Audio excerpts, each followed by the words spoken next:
Cool Figure TV. Revolutionary salute. Revolutionary salute. Like, share, subscribe. Welcome to the House of Revolution. You know I'm your humble host, the Yao Mean of Revolution, and we got a Game of Thrones. Game of Thrones, the identity thieves exposed. But before we get into that, be sure to wipe your feet. That means hit the like button. Like, share, subscribe, support the platform, y'all.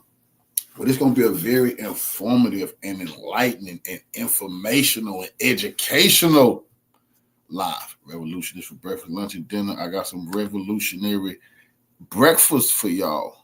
The identity thieves. Somebody stealing your blessings. One of the most intriguing peoples in the history of the Eurasian steppe was the Khazars. Originally from the Altai Mountains in Central Asia, these Turkic nomads used to belong to the Ashina royal family of the legendary Göktürk Empire. Absolutely. After its disintegration, the Khazars split from the rest and moved westward, arriving in Europe in the 6th century AD. They quickly established their own independent empire, with their headquarters in the Caucasus. Pay attention. They slowly advanced into the area of modern-day Ukraine, and from there, the Khazars became known as the supreme rulers of the Eurasian frontier. Within a century, they expanded their territory as far as Kiev in the west, the Volga River in the north, and the Kazakh steppe in the east. While all of this that they finna talk about is playing out right now before our very eyes. You can't say too much about this topic. YouTube is very sensitive about it. Even the title, I had to be careful how I titled it. Revolutionary Salute, family. We ain't here. But World War III is on the line right now behind the individuals that we finna be talking about. the Khazars seemingly retained their nomadic lifestyle, their society transformed, as many Khazars converted from Tengrism first to Christianity and ultimately to Judaism. But did the Khazar Empire then become a Jewish empire too? Did the common people really adhere to Judaism? And how credible is the claim that the Jews of Eastern Europe were descendants of these Turkic people? Without further ado, let's dive into the fascinating topic of the Khazar Khaganate in this remade documentary, brought to you by Khan's Den.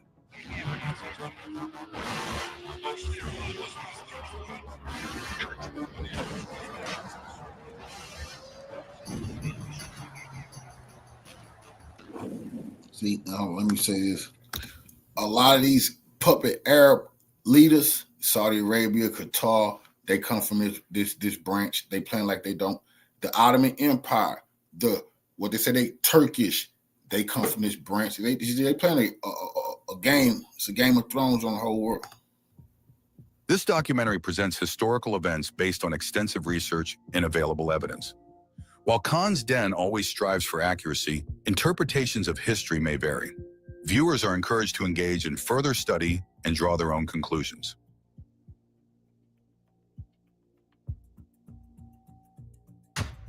Out of all the successor states of the Göktürks, who reigned from the mid-6th to the mid-7th century, the Khazar Empire was indeed the one located most westward, on the frontier between Europe and Asia. Their history can be traced back to the middle of the 7th century, because the creation of Khazar identity is strongly linked to the downfall of the First Turkic Empire. Now, The this is an empire that they don't teach you about in history. No one's teaching about this empire neither. Turks, meaning celestial Turks, created the first transcontinental steppe empire in history after Buman of the Turkic Ashina tribe defeated his Mongolic overlord Anagui of the Ruran Empire and founded the Turuk-el, the state of the Turk. Buman died young, and his successors expanded the Turk realm into all four directions, striking against the Koreans, Chinese, Tibetans, Hephthalites, and Persians on several occasions. They even advanced as far as Ukraine in the year 580, where they bordered the Byzantine Empire. With the help of the Turkic Oghur Federation, eastern successors to the Empire of the Huns, The Gugturks besieged Pantikapaion on the Crimean Peninsula, an important Byzantine trade hub.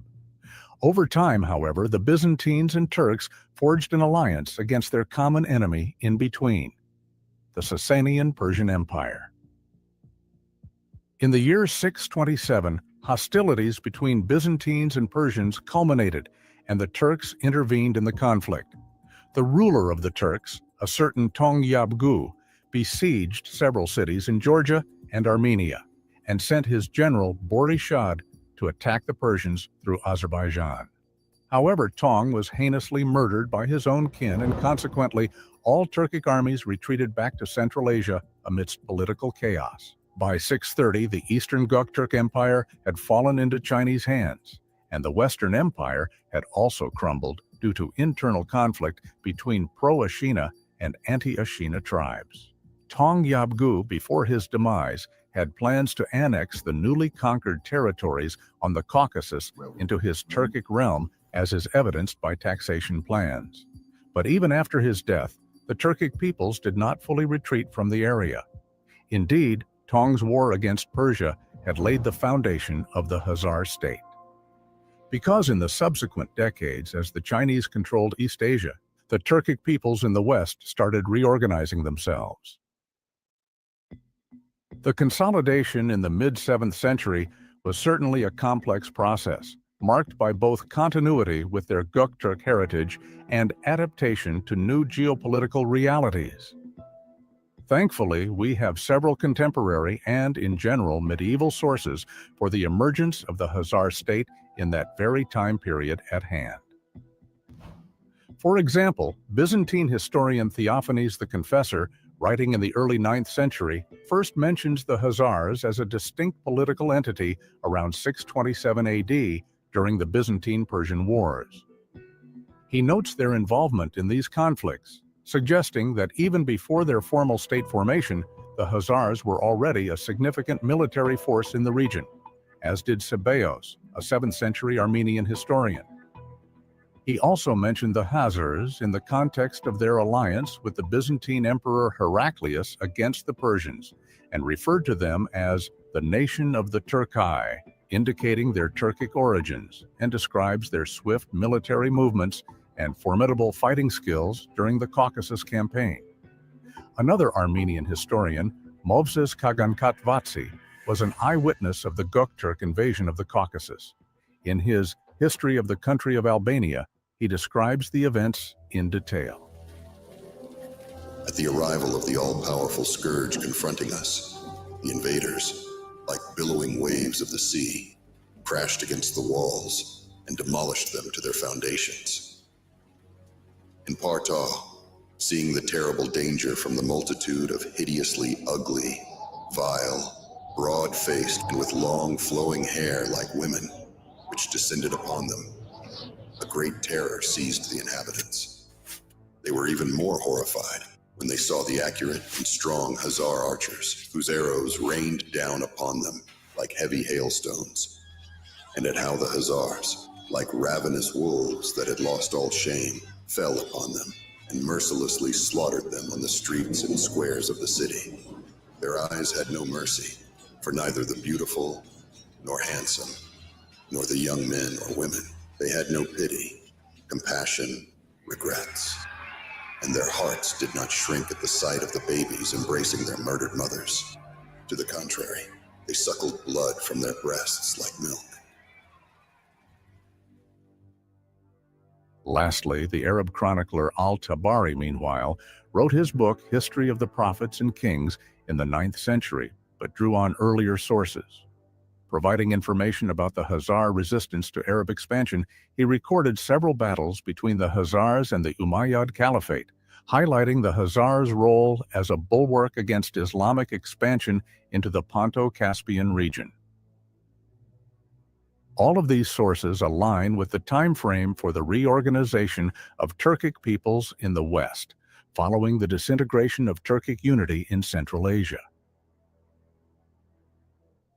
The internal structure of the early Khazar state bore strong resemblances to the Gokturk system. The ruling elite maintained the title of Khagan, a clear continuation of Göktürk political traditions. However, as the state evolved, a unique dual kingship developed, where the Khagan served as a sacred figurehead while real power was exercised by a subordinate ruler called the Bek. Sometimes the Bek was called Khagan Bek, which seems like a double title at first glance.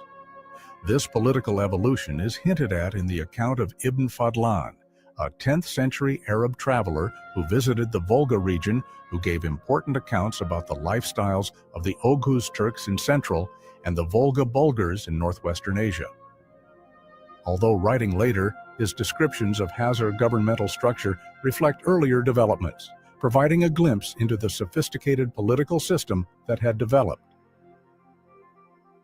The greater king was recruited from the Khazar House of Nobles, and in an initiation ritual, the ruler was nearly strangled until he declared the number of years he wished to reign. Once this reign expired, the ruler would be killed by the nobles. Upon the death of a great ruler, travelers passing near the burial site were required to dismount from their horses and bow in respect before continuing their journey on foot. The final resting place of a particularly venerated Khagan would be concealed from public knowledge completely, similar to the habits of the early rulers of the Mongol Empire like Genghis Khan, whose bearers were killed after Genghis had been laid to rest. Then, hundreds of horsemen rode over the burial ground for so long that the location of the grave could no longer be identified. After these horsemen had done the deed, they too would be killed on orders of ancient Mongol customs. The Bek had an interesting position within the Khazar state. As he was the viceroy, he would, upon entering the Khagan's quarters, remove his footwear and prostrate himself, touching his forehead to the ground in a display of utmost deference. Before addressing the Khagan, the Bek would ignite a fragment of aromatic wood, its smoke serving as a purifying agent, while he awaited the Khagan's summons in respectful silence. Smoke and fire were thought as purifiers among ancient Turkic peoples. The Bek, however, slowly rose to power over the course of 2 centuries, becoming the actual ruler within Khazaria. While the Khazar Khagans took wives and concubines from among their subjects, they were guarded by an elite corps known as the Ursiya, who came from Western Central Asia. The military structure was elaborate and centralized. At the height of their power, they maintained a standing army of considerable size, with the ability to rapidly expand their forces by calling upon the retinues of their nobles. Further, the empire's reach was extensive, controlling and collecting tribute from numerous nations and tribes in a region that stretched from the Caucasus to the Urals and from the Aral Sea to the Ukrainian steppes in the 9th century. This vast network of tributaries contributed greatly to the Khazars' wealth and power. Military leadership was structured under the command of the Khagan Bek, assisted by officers known as Tarkhans, the title for general in Turkic. Khazar military discipline was notoriously strict, with defeat resulting in severe consequences for returning soldiers, a practice that undoubtedly contributed to their fearsome reputation on the battlefield and perhaps adding to the gruesome account of Mavsis from earlier. The administrative structure of the Khazar state also included officials known as Tuduns, who governed settlements. In some cases, these Tuduns were appointed to oversee towns nominally under the influence of other powers, such as the Byzantine settlements in southern Crimea. While other official titles such as Joish-Igir and Kundur are mentioned in historical sources, their specific roles within the Khazar government remain unclear, highlighting the gaps in our knowledge of the intricacies of the Khazar administrative structure. The only other important political title was that of El Tabor, which literally means administrator of the land.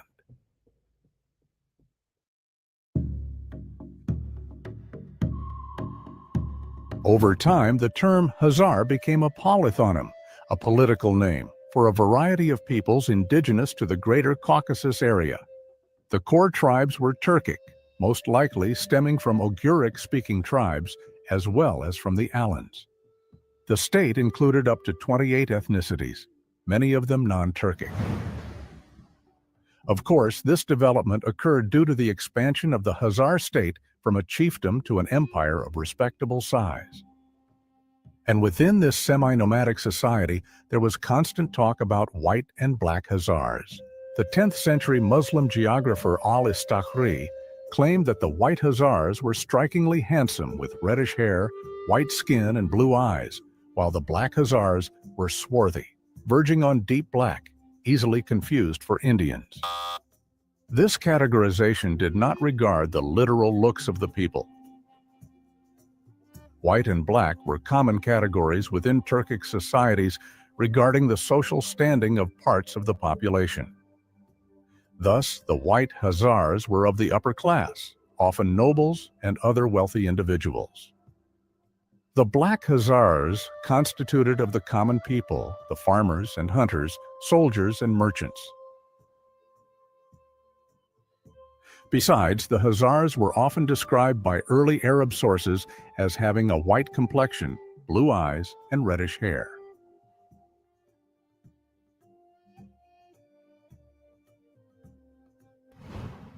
A similar description can be found with other Turkic peoples, such as the Kyrgyz at the Yenisei River.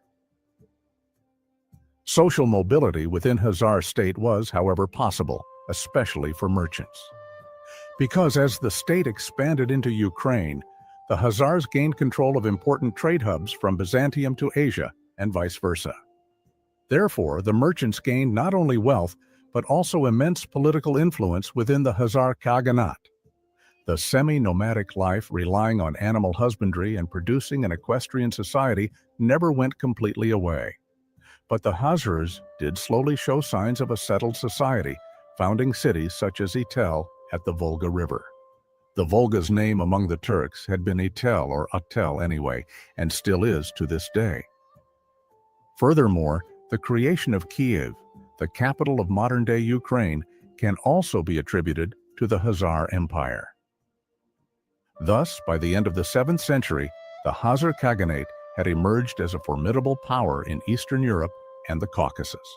Their state, while rooted in Turkic traditions, was evolving into a unique political entity that would play a crucial role in the region's history for centuries to come.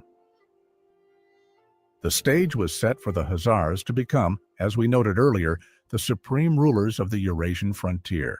But to keep their power and expand upon it, to become more powerful and respected by all, you must confront your enemies first and consolidate your rule. But who did the Khazars fight against the most? The other Turks. The greatest tragedy of Turkic history has always been the endless conflicts among Turkic peoples themselves. The Khazars were no exception.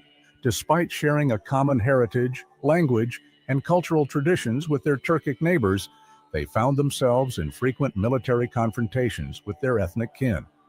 Their first major adversaries were the Bulgars, themselves Oghur Turkic speakers, and once part of the Onogur Confederation, which, like the local Khazar tribes, had been under the suzerainty of the Göktürk Empire.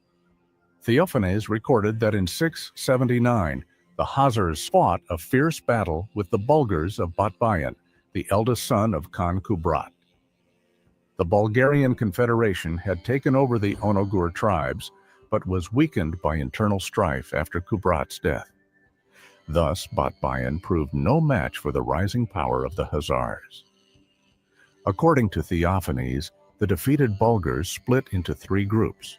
One fled westward under Asparuh, eventually settling in the Balkans, while the others moved north to the middle Volga region. The Khazars then subjugated Batbayan's 3rd group. Nikephoros, another important chronicler and once patriarch of Constantinople, provides additional information about these campaigns. He describes how the Khazars systematically dismantled the Bulgarian Confederation, forcing them to abandon their ancestral lands in what is now southern Ukraine. This victory secured Khazar dominance over the western Ponto-Caspian steppes and established them as the preeminent power west and north of the Caucasus. The Bulgars, who had moved into the Middle Volga region, created their own Khaganate. But as we saw in the last documentary, they too were at least partially subjugated by the Khazars. Several core clans of Volga Bulgaria, most notably the Turkic Burtis families, were directly under Khazar control. But the Bulgars were just the beginning. The Arab historian al-Baladhuri tells us of subsequent Khazar conflicts with the Pechenegs, another Turkic group pushing westward from Central Asia, whom we dealt with in another previous episode. These Turks had been ejected from Central Asia by several Turkic states. After a devastating defeat at the hands of the Oghuz Yabgu state, the Pechenegs fled westward in search of new pastures for their herds. They found themselves blocked by the power of the Khazar. According to al-Baladhuri, the ensuing clashes were particularly brutal, with neither side willing to submit to the other, but with the Khazars eventually gaining the upper hand and keeping Pecheneg raids at bay. Even more intriguing are the accounts preserved in the Magyar chronicles, particularly the Gesta Hungarorum. These texts reveal how the Khazars dealt with the emerging Magyar Confederation, whom we analyzed a while ago on this channel. Rather than attempting to crush them militarily, the Khazars employed a more subtle approach. They incorporated the Magyars into their defensive system, using them as allies and buffer against other nomadic threats to the north and west. However, this alliance was not always smooth. There are several instances of Magyar-Khazar clashes despite their nominal alliance. After the Magyars had settled in the Don region, in what was called Etelköz, the Khazars drove them out completely. By 895, the Magyars left the region and started many military operations into Inner Europe, eventually settling in Pannonia and founding the Kingdom of Hungary a century later. These three peoples, the Bulgars, the Pechenegs, and the Magyars, became a nuisance to the Khazar elite, and at the same time allowed them to expand their influence to the west and north. By 900 AD, the Khazar Empire had reached its apex in terms of both territory and political power. Geopolitically, they dominated present-day Ukraine, the Crimean Peninsula, parts of the Don and Volga regions, and eventually the Eurasian frontier into Kazakhstan. In fact, the Oghuz Turks were the fourth group that inadvertently enabled Khazar dominance. While clashes between the Khazar Empire and the Oghuz Yabgu were recorded, a certain Oghuz tribe called Kunuk had cordial relations with the Khazar elite. While this tribe is popularly known as the ancestral tribe of the Seljuk Empire, its founder, a man named Tukak, had different affiliations. In the Turkish Melikname, written during the era of the legendary Seljuk Sultan, Alp Arslan, the victor of Manzikert, Tukak is described as a Khazar Turk and a servant of the ruler of the Khazar Empire. Carrying an iron bow, Tukak participated in many battles on behalf of the Khazar Empire.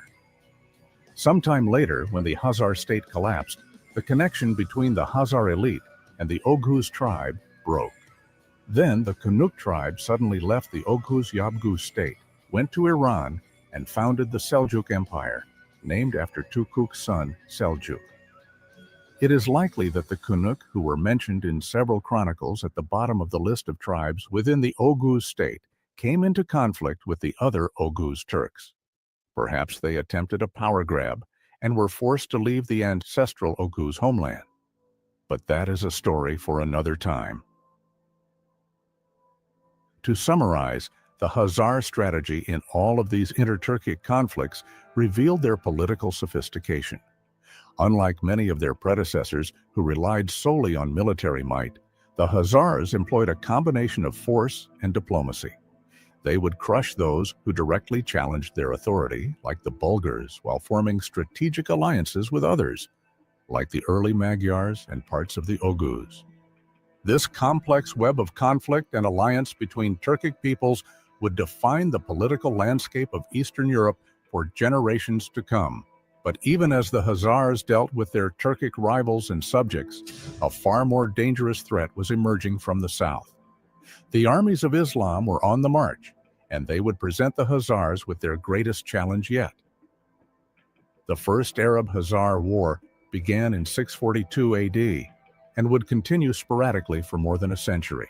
The Armenian historian Ceballos provides us with the earliest account of these conflicts, describing how Arab armies under Abd ar-Rahman ibn Rabia, general of the Rashidun Caliphate, launched their first major offensive through the Caucasus into Khazar territory. The Arabs initially captured Derbent, a strategic fortress city controlling the western shores of the Caspian Sea. But the Khazars would not yield easily. According to the Arab chronicler Al-Tabari, in 652 AD, the Khazars struck back with devastating effect. Their armies, led by the Khazar Khagan, inflicted a crushing defeat on the Arab forces near Balanjar, killing Abd ar-Rahman and forcing the Arabs to retreat south of the Caucasus. As Al-Tabari notes, the Arabs were so thoroughly routed that they would not attempt another major invasion for decades. That is especially impressive as we take into account the fact that the Rashidun Caliphate would be successful in expanding Arab influence into virtually every direction possible, except for the Caucasus region.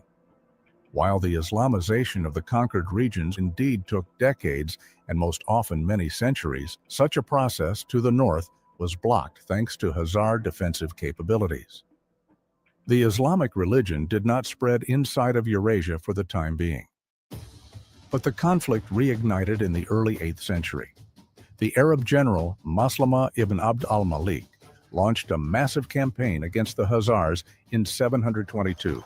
While he initially succeeded in capturing several Khazar cities, including their then capital Balanjar, the Khazars employed their traditional nomadic tactics of strategic retreat and counterattack. The Arab armies, stretched thin and far from their bases, found themselves struggling to maintain their conquests in the face of constant Khazar harassment. The intensity of these wars is vividly captured in both Arab and Armenian sources.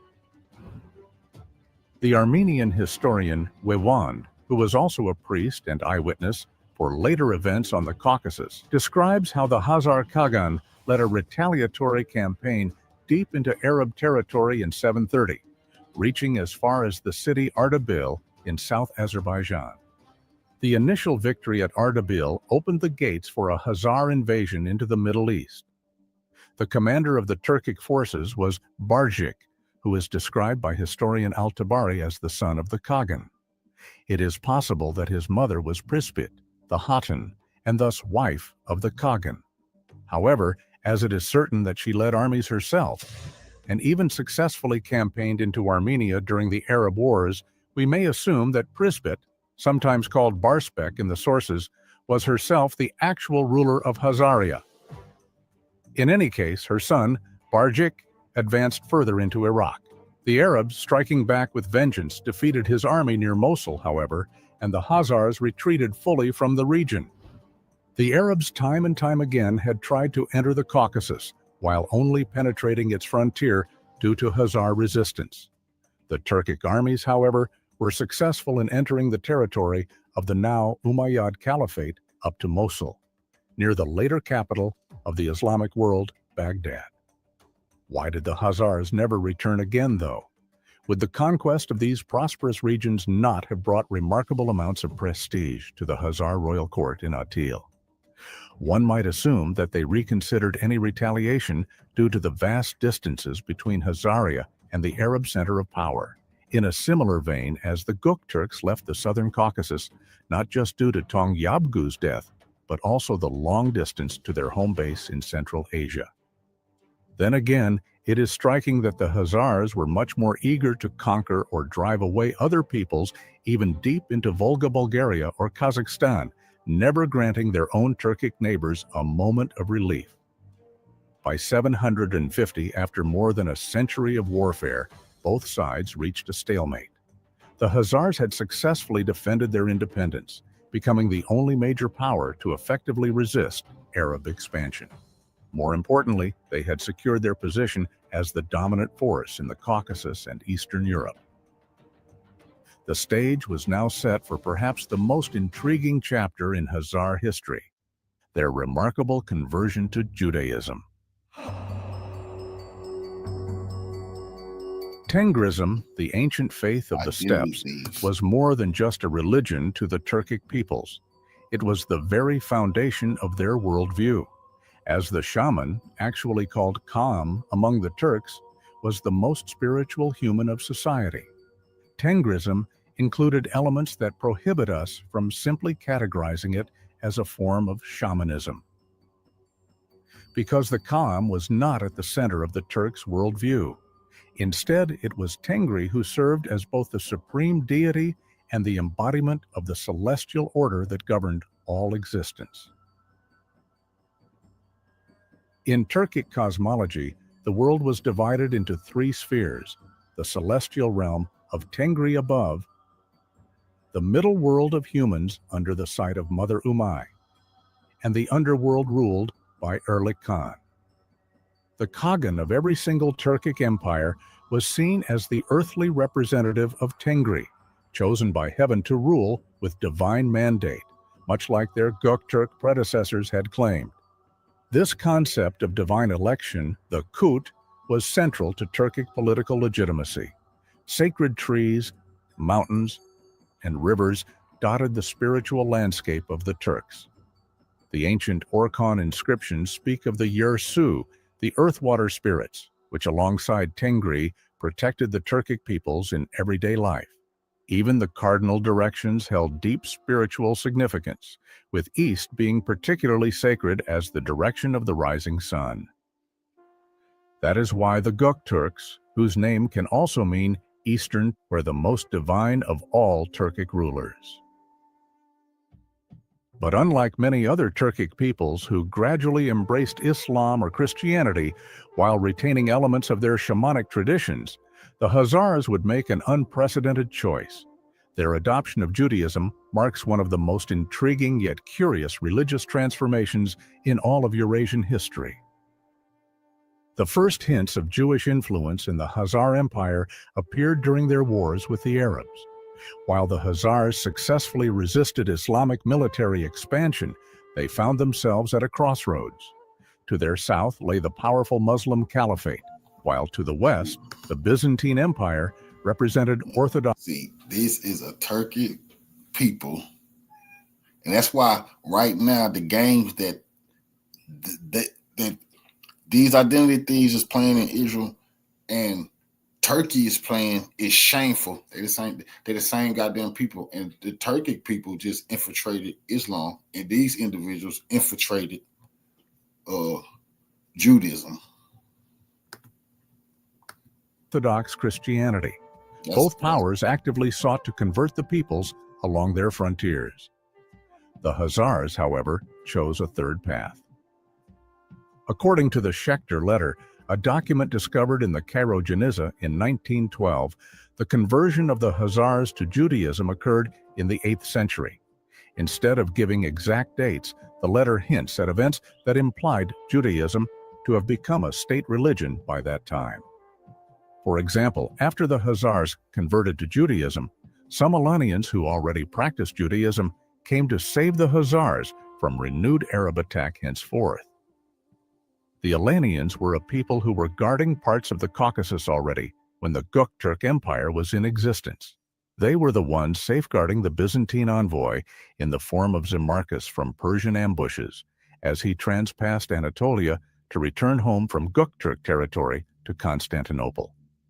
Furthermore, the letter gives some prehistory that led to the conversion. It states that Jews fleeing persecution by Persians and Armenians joined the Khazars and were assimilated over time.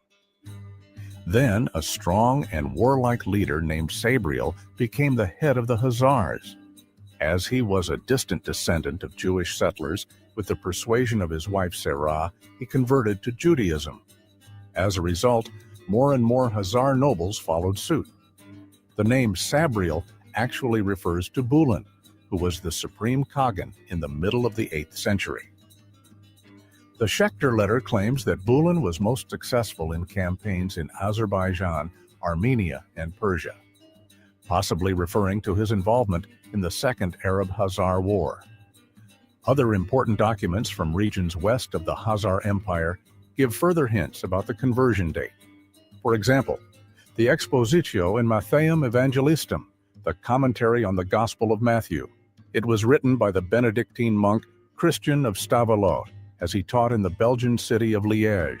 The latest date for the composition of his commentary is the year 864, but some historians claim that it must have been written earlier.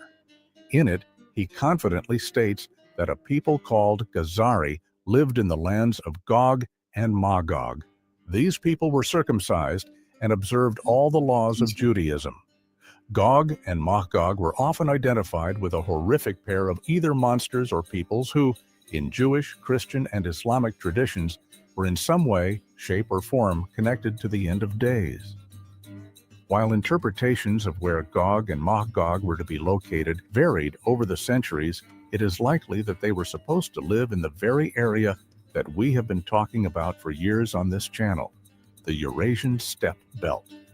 Thus, with Khazari, Christian of Stavelot referenced the Khazars, correctly located them on the map, and claimed Judaism as the dominant religion. Another reference comes from Eldad ben Mahli Haddani, a Jewish merchant and traveler who originated from the southern Arabian Peninsula. In 883, he informed Spanish Jews that there was a Jewish polity in the east.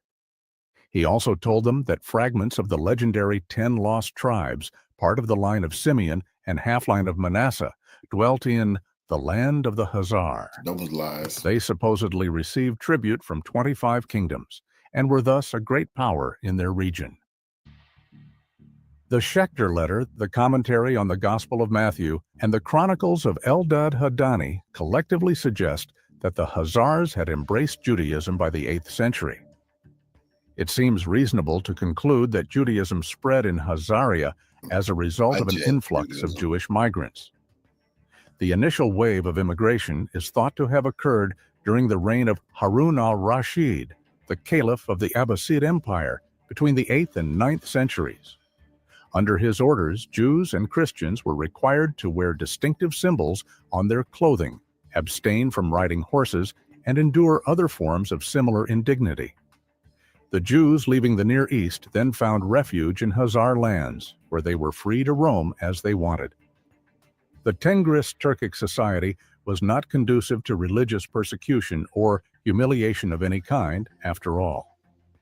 Consequently, even before the Jewish conversion, Jews, Christians, Muslims, and people of other faiths were present in Khazaria, mostly as merchants and traders. In 861, Cyril and Methodius, brothers and Byzantine Christian theologians, visited the Khazar Empire.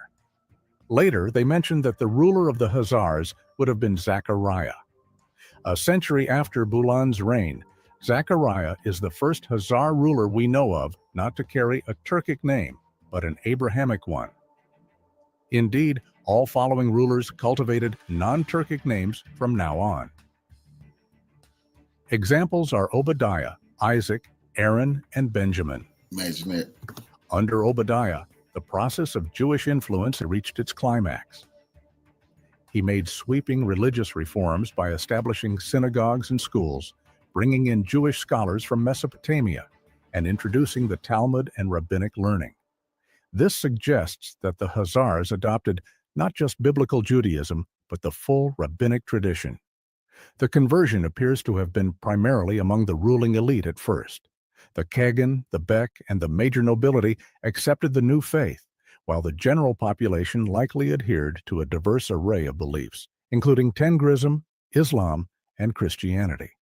This religious transformation had profound political implications. By choosing Judaism, the Khazars maintained their independence from both Christian Byzantium and the Muslim Caliphate. They could now engage with both powers as equals on an intellectual level too, while preserving their unique identity. As the Arabic chronicler Ibn al-Faqih observed, the Khazar ruler's standard bore the Star of David, yet he still commanded the respect of both Muslim and Christian rulers. However, al-Faqih also made the following remark: all Khazars are Jewish. And this brings us to the main topic of this video, and indeed, the most important issue of Khazar history. It is difficult to determine the exact impact of the Jewish state religion on the inhabitants of Khazaria.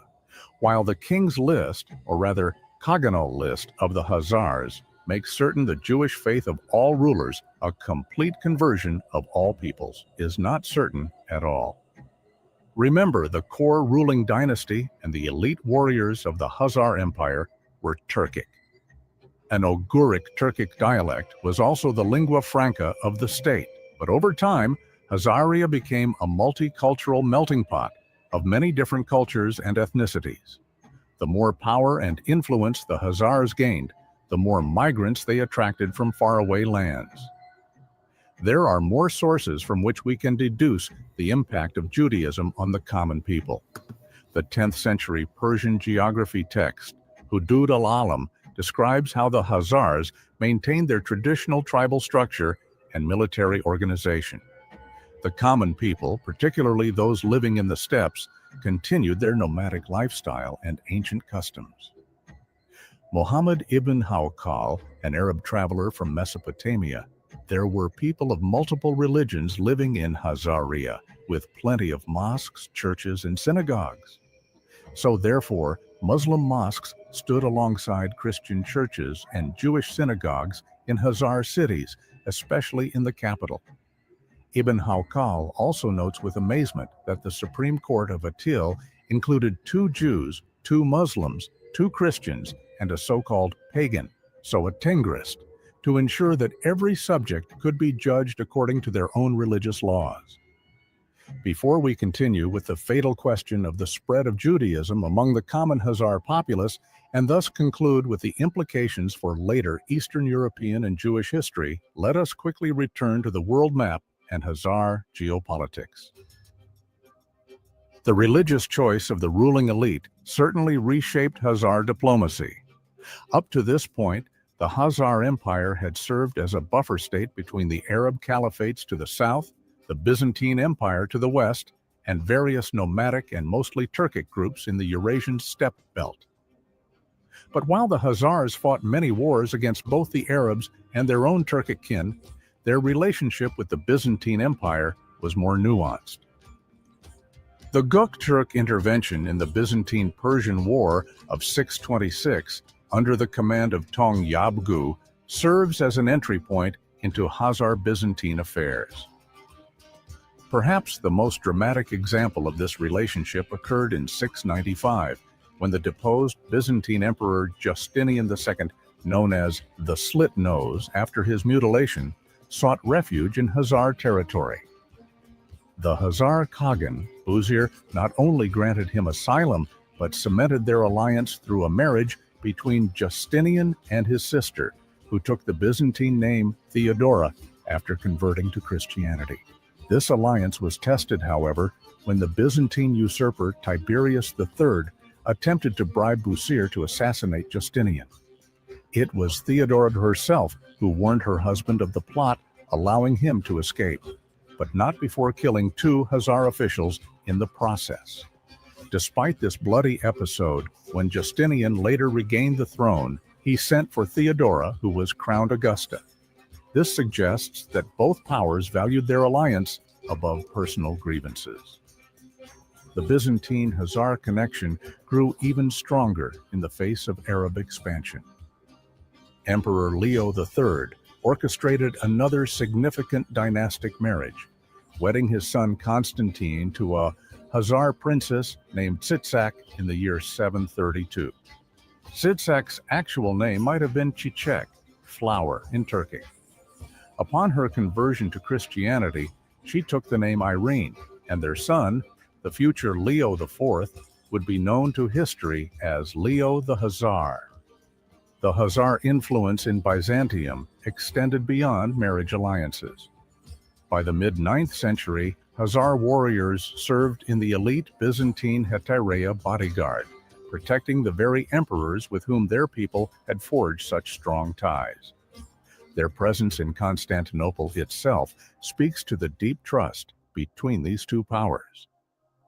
These Byzantine connections played a crucial role in establishing the Khazars as a legitimate power in the eyes of the medieval world. Unlike other steppe peoples who were viewed merely as uncivilized threats, the Khazars were seen as sophisticated enough to marry into the imperial Eastern Roman family of what was then the most prestigious Christian empire in the world.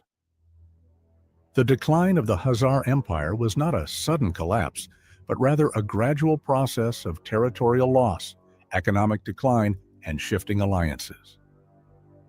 By the mid-10th century, new powers were rising around the Khazars that would ultimately challenge their dominance of Eastern Europe and the steppes. The first major blow came from an unexpected quarter, the Kievan Rus. Prince Sviatoslav, breaking with his mother Olga's more cautious policy, launched a devastating campaign against the Khazar Empire in 965. The Russian Primary Chronicle tells us of his successful assault on the mighty fortress of Sarkel on the Don River, built with Byzantine help decades earlier to guard against nomadic incursions. Its loss marked a decisive shift in the balance of power. The method of Sviatoslav's conquest reveals much about the changing power dynamics in Eastern Europe. According to contemporary sources, the Rus' prince first undermined Khazar authority by turning their own vassals against them.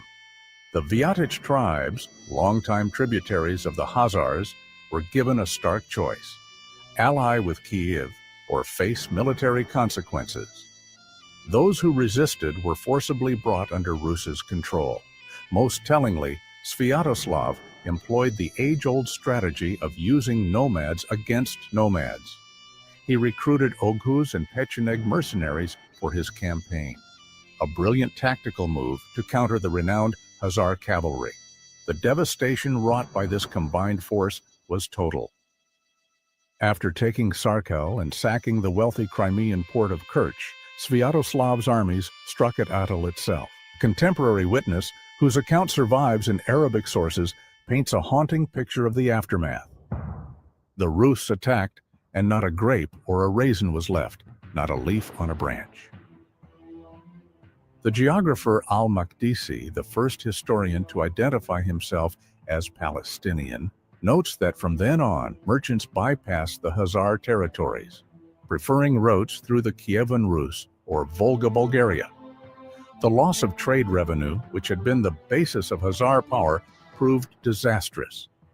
Meanwhile, the Oghuz Turks seized their opportunity and by 985, as recorded by Ibn al-Athir, had conquered large swaths of eastern Khazar territory.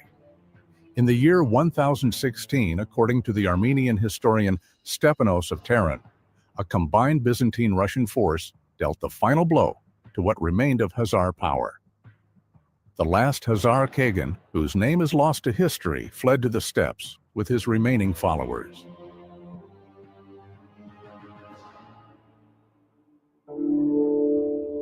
The fall of Atil did not mark the complete disappearance of the Khazars. No, don't let that small detail, don't lose that.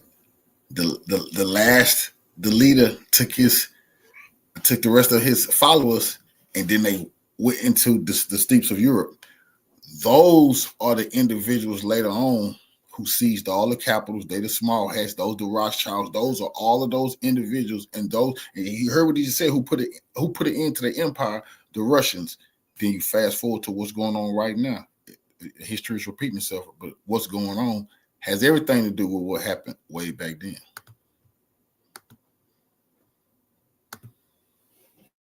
While their empire had crumbled, various sources tell us of surviving Khazar communities throughout their former territories. They hate the Russians.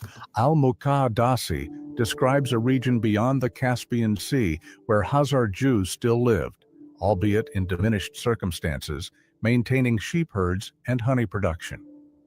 Much later, the Jewish-German traveler Pethahiah of Regensburg, who journeyed through the Crimea in the 1170s and later traveled as far as Egypt and Seljuk Turkish Iran, describes meeting people who followed Jewish customs but maintained distinct traditions unknown to other Jewish communities. His account suggests that these communities preserved elements of both their Jewish faith and their Turkic heritage.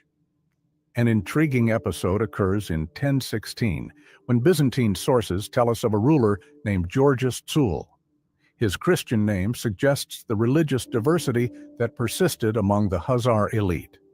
After his defeat by a joint Rus-Byzantine force, another Khazar ruler named Sennacherib in Upper Media, so South Azerbaijan, was forced to sue for peace. The Khazars continued to play a role in regional politics even after their empire's fall. In 1024, we find them fighting alongside Mstislav of Chernigov in his attempt to seize Kiev.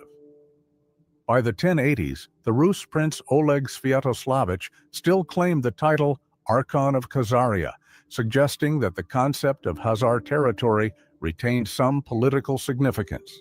However, references to the Khazars largely disappear from historical records by the 12th century.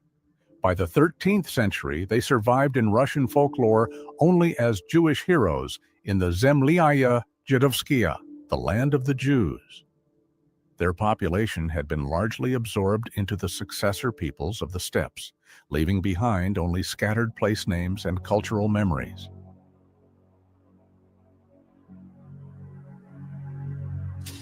But where did the people of Khazaria really go? Did they just disappear all of a sudden? Were they really assimilated by new powers?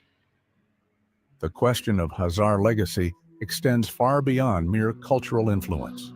A wealth of evidence suggests that significant portions of Eastern European Jewry may actually trace their ancestry to the Khazar realm. This connection, while controversial, is supported by multiple lines of evidence that deserve careful consideration. Consider first the demographic puzzle that historians have long grappled with: the sudden appearance of large Jewish populations in Eastern Europe during the 11th and 12th centuries. The Hungarian chronicler Simon of Keza, writing in the 13th century, noted that many Jews arrived in Hungary from a country called Khazaria. The numbers involved are particularly telling, because while Western European Jewish communities grew gradually over centuries, Eastern European Jewish communities seemed to appear rapidly, and in regions that coincidentally either overlapped with former Khazar territories and trade routes or were situated near the Khazar periphery. The evidence extends beyond demographics. The Cairo-Geniza documents reveal differences between Western and Eastern European Jewish commercial practices. Eastern European Jewish merchants operated along the very same trade routes that had been the lifelines of the Khazar Empire, using commercial terms and practices that differed from their Western counterparts. The 12th century traveler Benjamin of Tudela noted distinct customs among Eastern European Jews that he found foreign to both Sephardic and Western European traditions. Centuries later, the question of Khazar ancestry among Eastern European Jews appeared on a larger scale.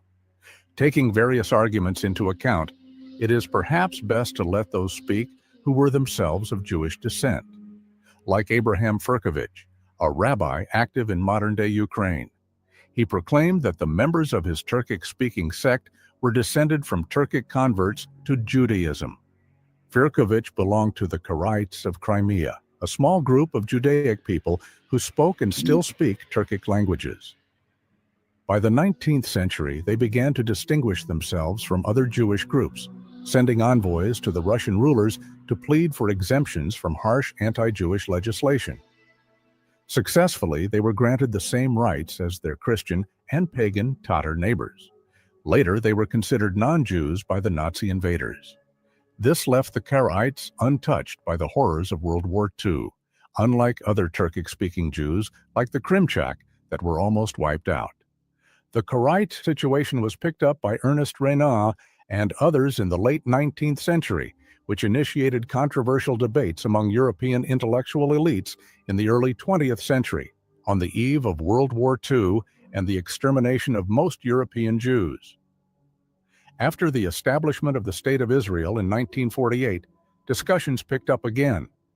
The most prominent and important post-war advocate of the so-called Khazar hypothesis was Arthur Koestler, an Austro-Hungarian author born into a Jewish family.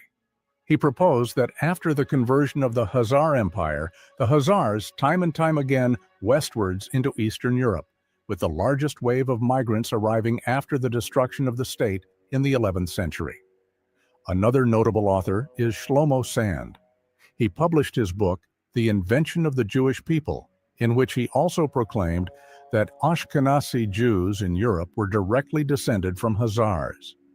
While Shlomo Sand is a self-proclaimed anti-Zionist and thus opposed to the idea of a Jewish nation in the form of Israel, Arthur Koestler's book was also panned by critics.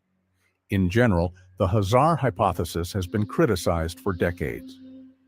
See, One of the main arguments against they this got a theory homeland in Turkey, in Azerbaijan, and all these other nations in Europe that they're in. They've been had a homeland. is that DNA analysis would disprove a Khazar ancestry of Ashkenazi Jews. This, however, is not entirely true.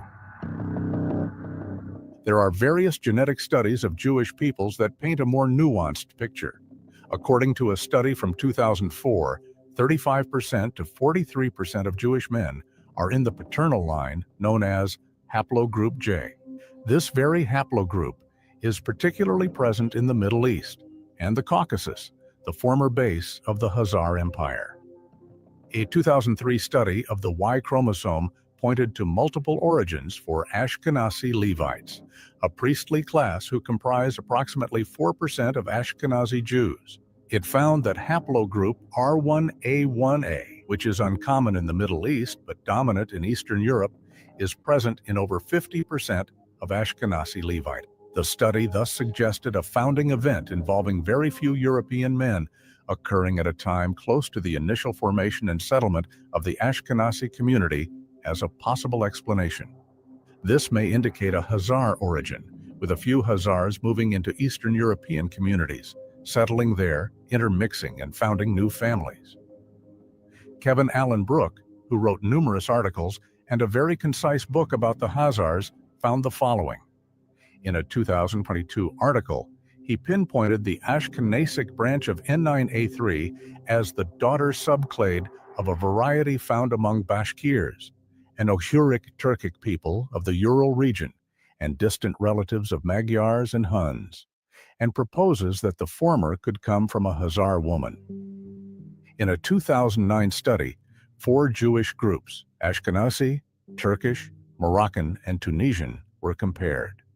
The researchers found genetic similarities, especially between Ashkenazi Jews and the Circassians, a group from the Caucasus, again, the very region inhabited by the Khazars for centuries. One of the most important contemporary proponents of the Khazar hypothesis is the American-Israeli researcher Aaron El-Hayek.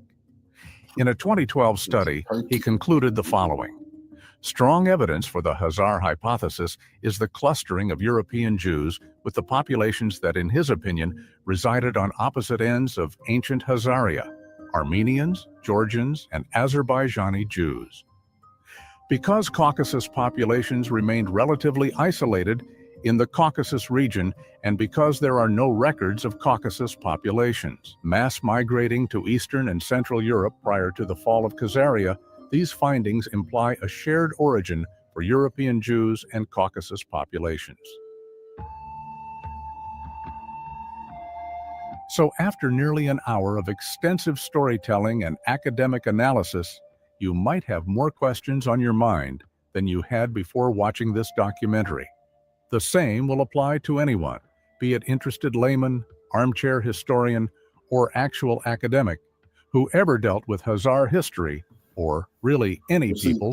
They didn't choose Judaism. That's a point that this documentary missed. I've already played it before. They were forced to pick one of the three, and they picked Judaism as their cover.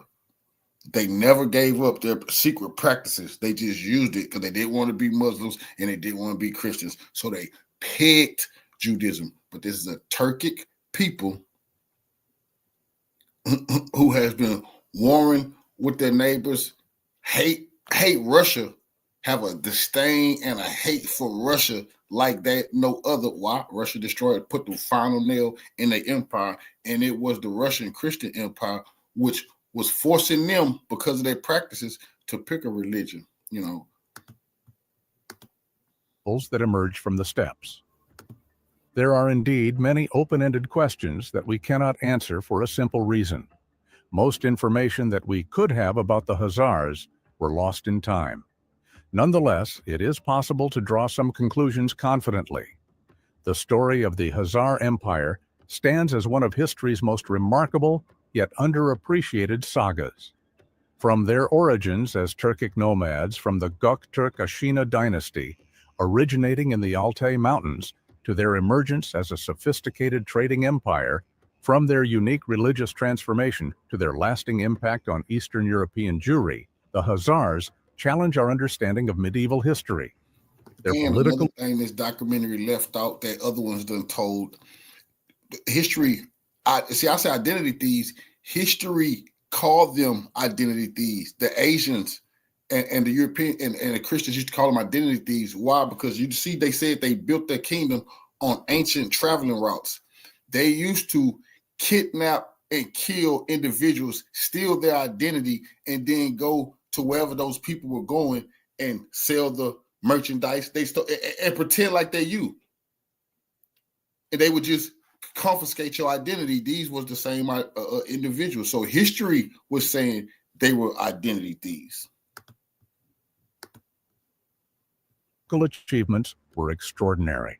For 3 centuries, they successfully balanced between the Islamic Caliphate and Byzantine Empire, while simultaneously managing the complex dynamics of the Eurasian steppes.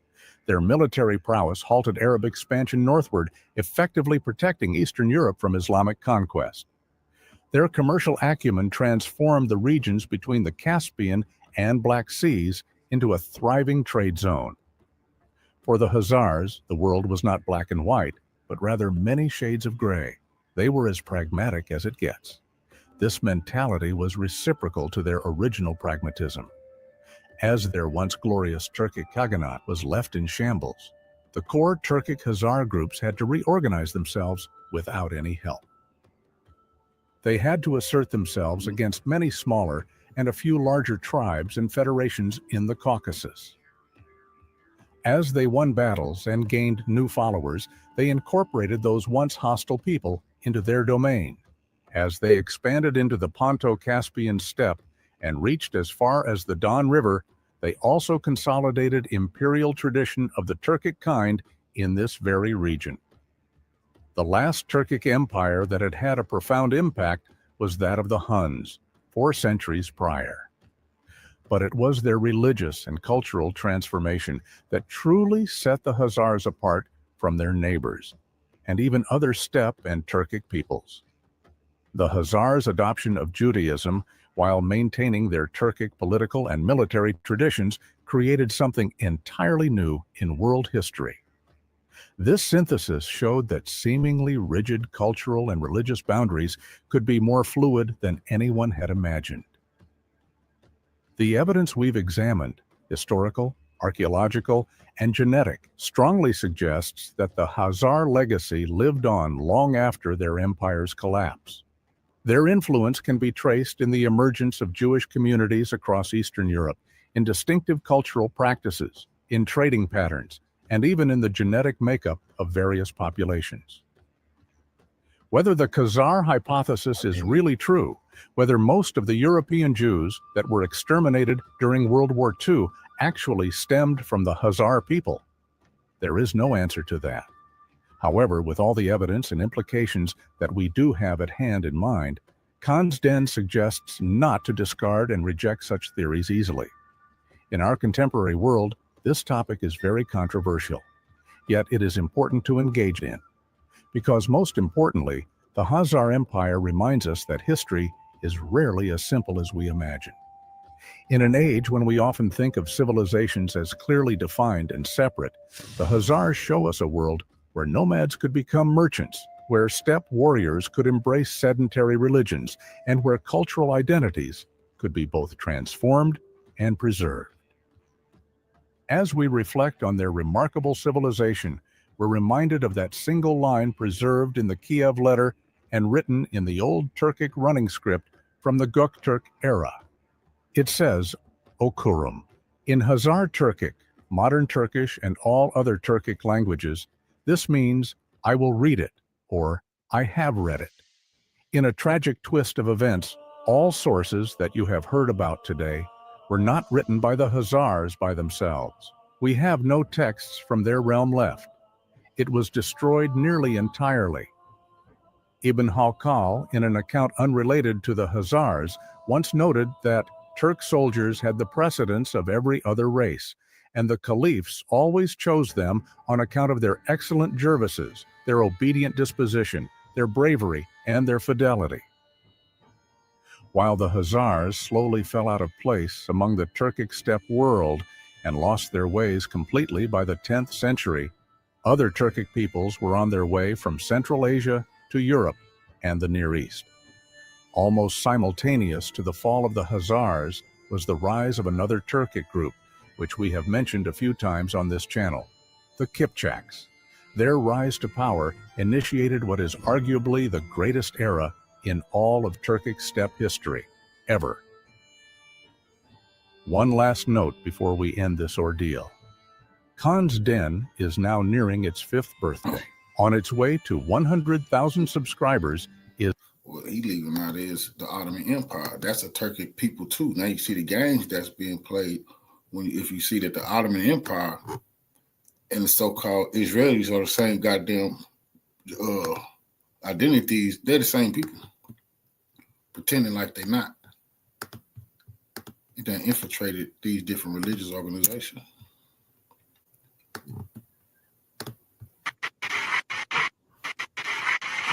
And so when I say Chinese, I want you to scream out the nation that's associated with this. For example, if I say Chinese, you're going to say what? China. All right, let's say it with authority. When I say Chinese, you say what? China. All right, that's just a test right there. So here we go. Chinese. China. Russian. Russia. Italian. Italy. German. Germany. Swedish.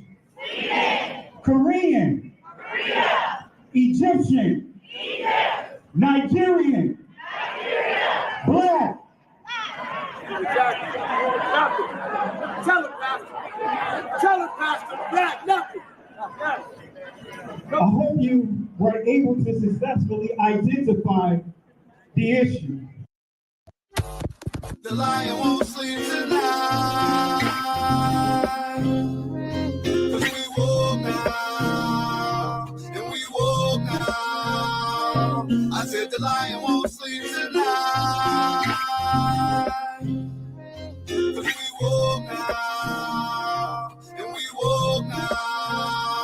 They want us to sell our souls to barter profit. Like God's property, it's hard to market. So we steady to aim, keep your eyes on target. 'Cause when you got to drive, yeah, they'd rather you park it. But I don't valet, you ain't getting these keys. I'm keeping close hands, I'm on bended knee. I'm just a reflection, dealing with 8 sections. Art mixed with life, you can feel the convection. Your lion won't sleep tonight.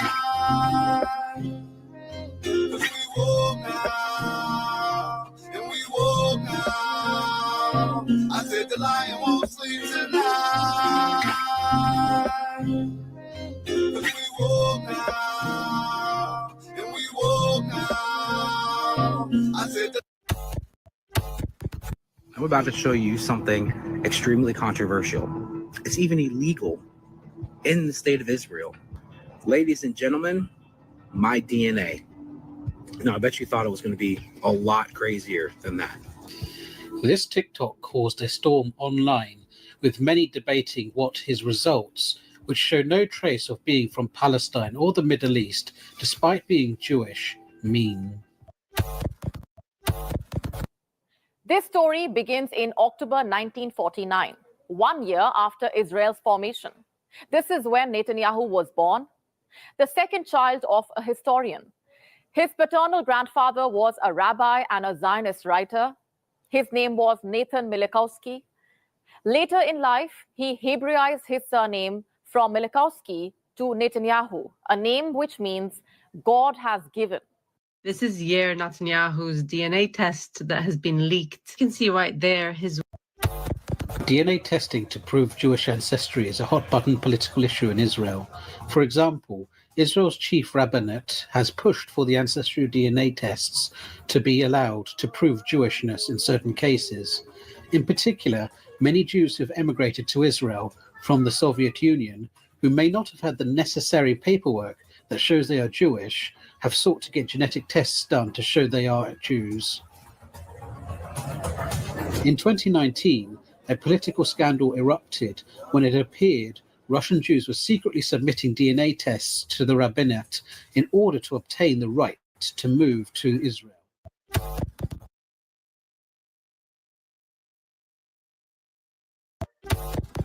Today, it is prohibited, and you can Google this, to do a DNA test in Israel. Totally forbidden. Wrong. It's illegal. It's a crime. You'll be jailed if you do a DNA test in Israel. Why? Because they know the truth will come out. You come from Poland, you come from Ukraine, you came from Europe, you came from everywhere else. And they were the original Middle Eastern Jews who lived together with the Muslims and the Christians for centuries. For centuries. So what happened to a lot of the Jews?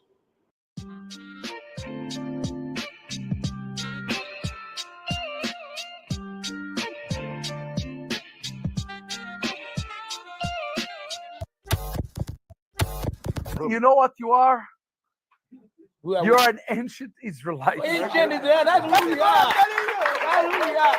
So if you give me time, if you give me time, all that he said, I know. We don't have so many years. I know. Look at this. This is pages and pages of notes. And I promise we'll give more teaching. But here is my challenge to you. All right. I'm hearing some of your traditions. It's like the days of the Bible. Yes. Do you want to remain ancient Israelites or you want to be Jews? Do you want to remain? Black people can't be anti-Semitic. We are Jew. You understand what I'm saying? We are Jew.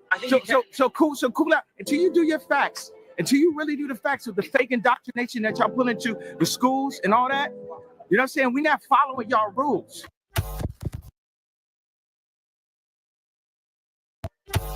The entire Bible is about black people. Not only was Jesus black, but every character in the Bible seems to be black too. Yeah, Zephaniah and Jeremiah and Jebediah, those all aren't white people names, okay? And Jesus wasn't some tan, partially melanated Middle Eastern person either. I'm talking straight up black dude, okay?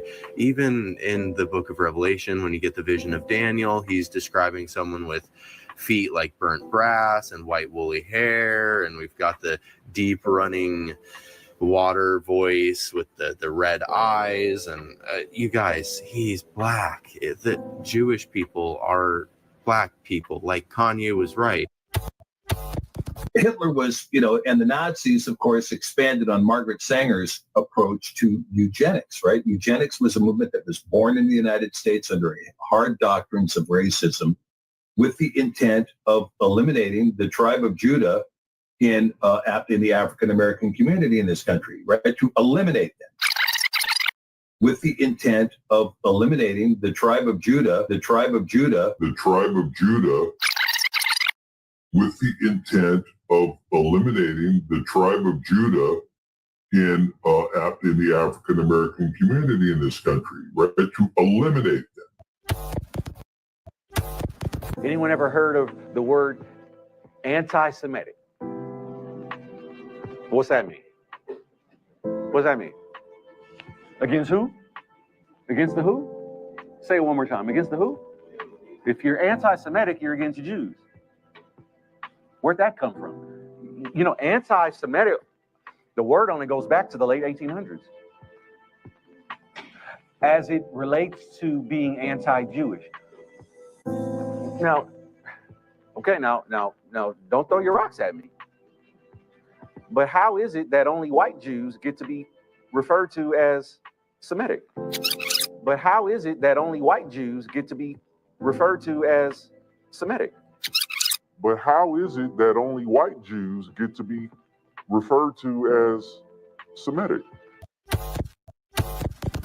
And Michael Brown, I am Caucasian, even though my last name is Brown. And Michael Brown, I am Caucasian, even though my last name is Brown. Michael Brown, I am Caucasian, even though my last name is Brown. Michael Brown, I am Caucasian. Michael Brown, I am Caucasian. You can convert to Judaism. You can convert to a blood family. You cannot convert to a race. Judaism is a religion. That's all it is. Judaism is a religion. That's all it is. Judaism is a religion. That's all it is. So Khazarians, their ancestors, they finally confessed. And I'm going to show you an article proving that they know who's the true people and who is not the true people, right? They know that we're the true people. Okay, so I want to start with this prophecy here. Genesis chapter 9, verse 27. Elohim shall enlarge in Japheth, and he shall dwell in the tents of Shem, and Canaan shall be his servant. All right, now on the surface, and especially some theologians, and they would teach this. You even see it in some of the commentaries.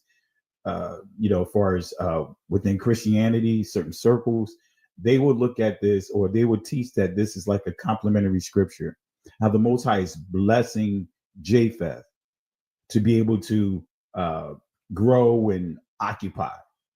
That's not actually the proper context of this passage. So again, Elohim, I know some of you guys may say Elohim.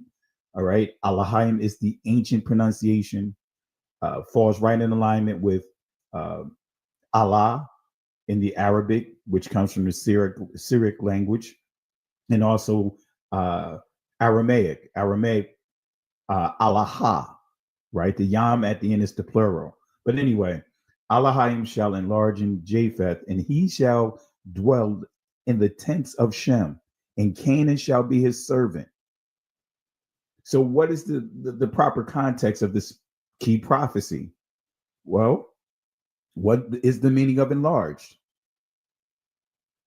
Let's break it down real quick. We see here, patha, it says here to be open. An example, B. But then it goes on, and the key here, it says, in a sinister way. See, in this passage, it's not dealing, it's not a complementary passage or prophecy. It's telling you in a sinister way what Japheth and its descendants are going to accomplish.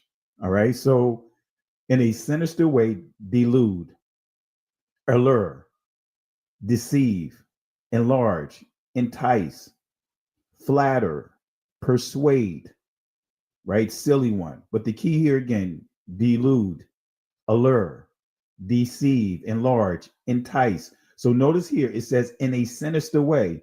You see the word enlarge is follows right after, and it gives you the words that ties into the sinister, right? The agenda, the sinister agenda of Japheth.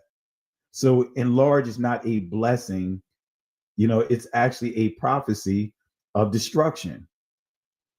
So connecting the historical roles of Japheth's descendants to these spiritual dynamics emphasizes how this enlargement through power and influence often occur at the expense of Shem's descendants, manifesting in various forms of persecution, oppression, and spiritual subjugation.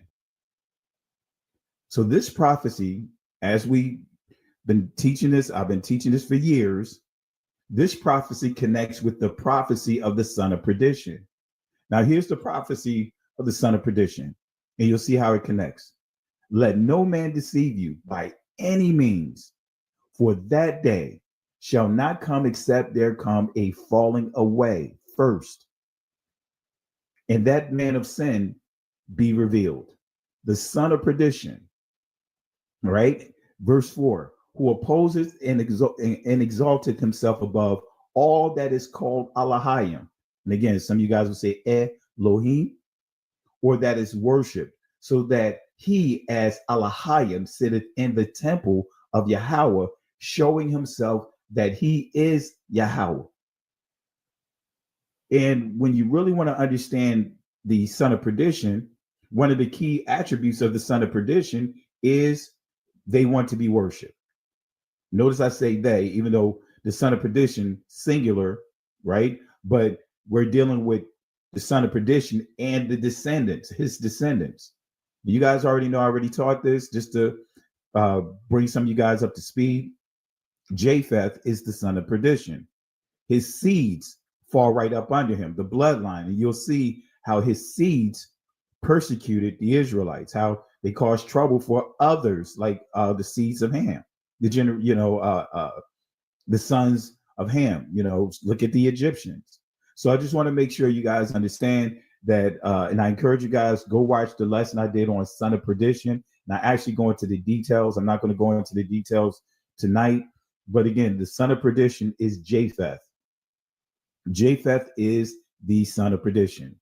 So how are they able to carry out their agenda? That's key. And again, one of the key attributes of the seeds of Japheth, right, is to be worshiped, right? That's why the prophecy of 2 Thessalonians tells us that, let me go back here just so that way you guys can see it here. It says that who opposeth and exalteth himself above all that is called Elohim, or that is worship, so that he as Elohim sitteth in the temple of Yahweh, showing himself that he is Yahweh. So this tells us that even in the worship places, the images, think about what you see inside the church. Whose image do you see of Christ? Whose image do you even see the make of the Most High, even though we're not supposed to make any images, right? But what images do you see? But let's not stop there. Let's deal with Judaism. Let's deal with this Judaism that we see today.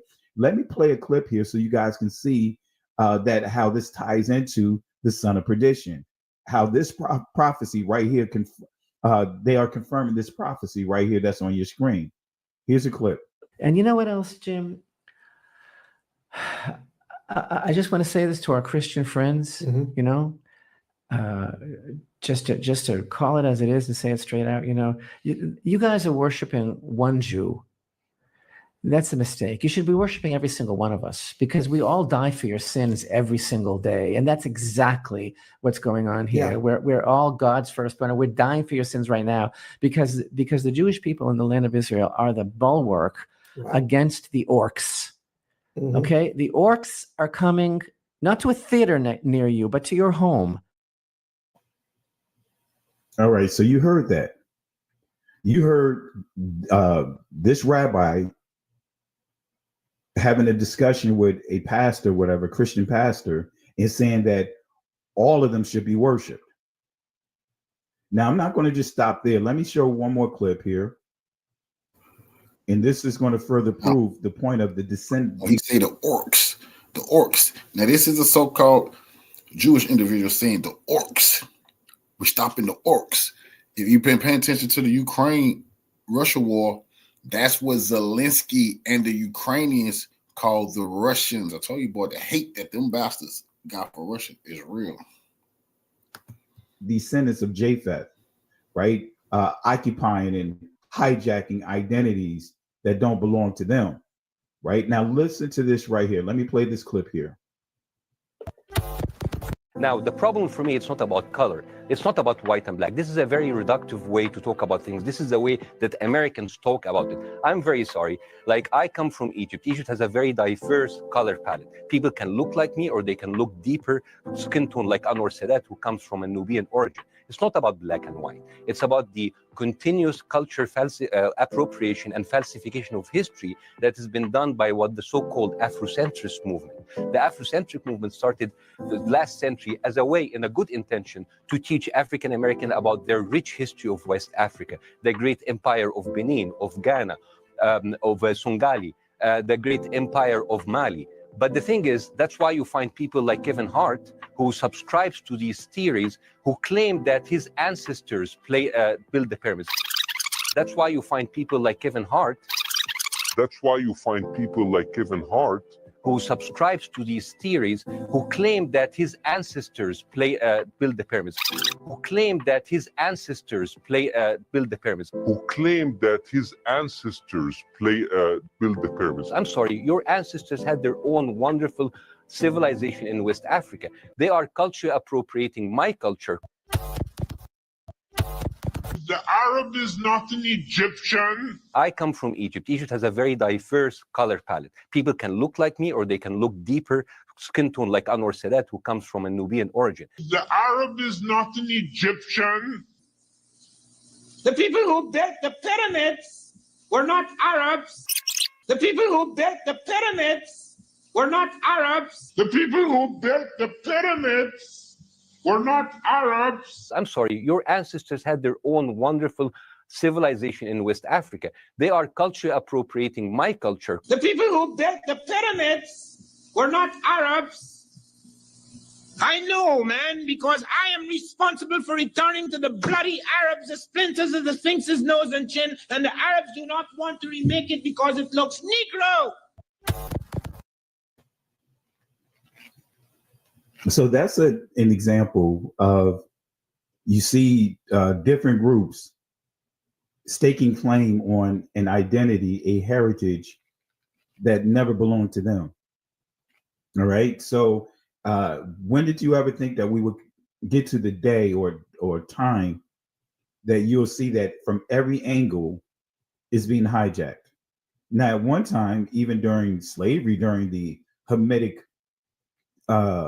hypothesis, so to speak, I believe that's what they call it, the Hamitic hypothesis, where they were teaching that, or the curse of Ham, teaching that the Negro, you know, we are descendants of Ham by way of a curse. But now, especially when we get over to the 19th, actually the turn of the 20th century, you start hearing a different thing begin to circulate, that the Negro, right? You know, that the Israelites or Abraham and those guys, that they were a different type of black. They were Middle Eastern. Middle Eastern, and many don't understand Middle Eastern, that phrase is a 20th century label. That area was not called the Middle East up until what, 1906, 1903 or whatever. That territory, that area, which is called the Levant, which is Northeast Africa, sits on the same tectonic African plate. It's all African territory. But anyway, these are some of the deceptions, though, that we see that's happening right now.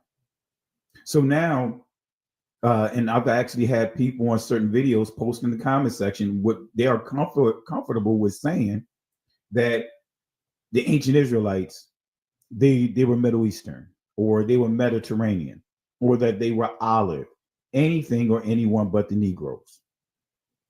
That Israel can look like anyone else, but when you say that they were Negroes, now all of a sudden, that's where you get a lot of the negativity. That's why there's such animosity. That's why you see among the Christian groups, because of, again, this strong delusion right here.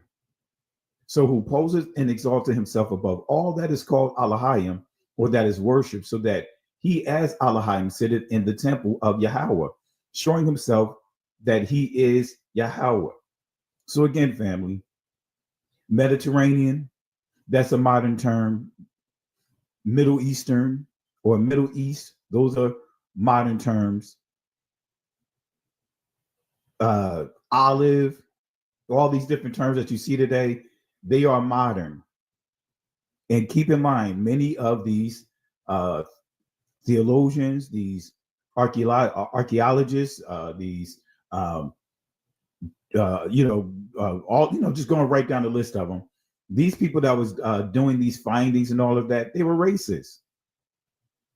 So they came up with labels and titles to further remove the original people from that territory and hijack their identity.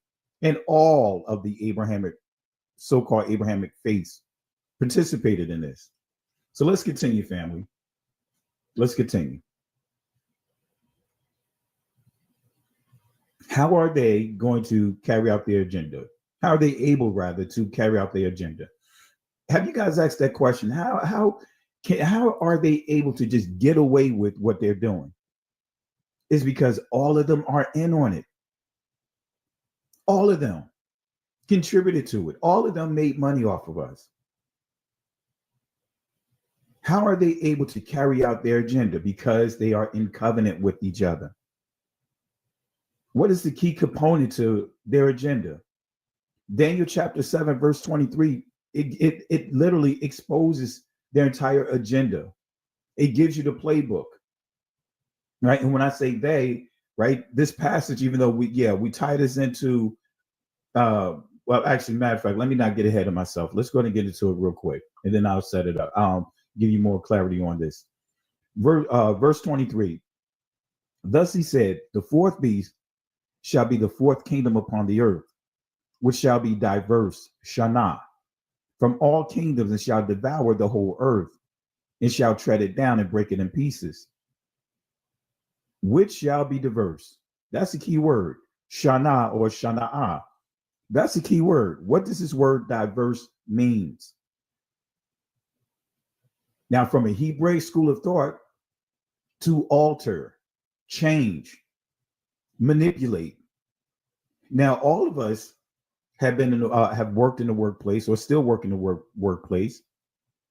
One of the things that you hear companies, especially I want to say about 15, 20 years ago, really start making a push for diversity training. Diversity training. You think that's a coincidence? Diversity training. So you have LGBT month, you have all these different months, right? That the companies acknowledge. All part of what? Diversity supposed training. Shana. Alter, change. That's what it truly means from a biblical perspective. All right. So when we look at the etymological dictionary definition of this verse, of this word, excuse me, it says different in kind, not alike, essentially different, turn different ways, disagreeable, unkind, hostile. But then when we go down here to here, right, this is key right here. The sense of including and promoting persons of previously underrepresented minority identities is from the 1990s. All right. So again, who is this beast? Who is this fourth beast? And this is what is really key when you start understanding the prophecies, when you start understanding the prophecies of old and how we see it playing out even today. Who is this beast? Excuse me, clear my throat. Who is this beast that will operate under the spirit of altering, changing, and manipulating? Who is this beast that will operate under the spirit of altering, changing, and including and promoting persons of previously underrepresented minority identities? Let's look at verse 24.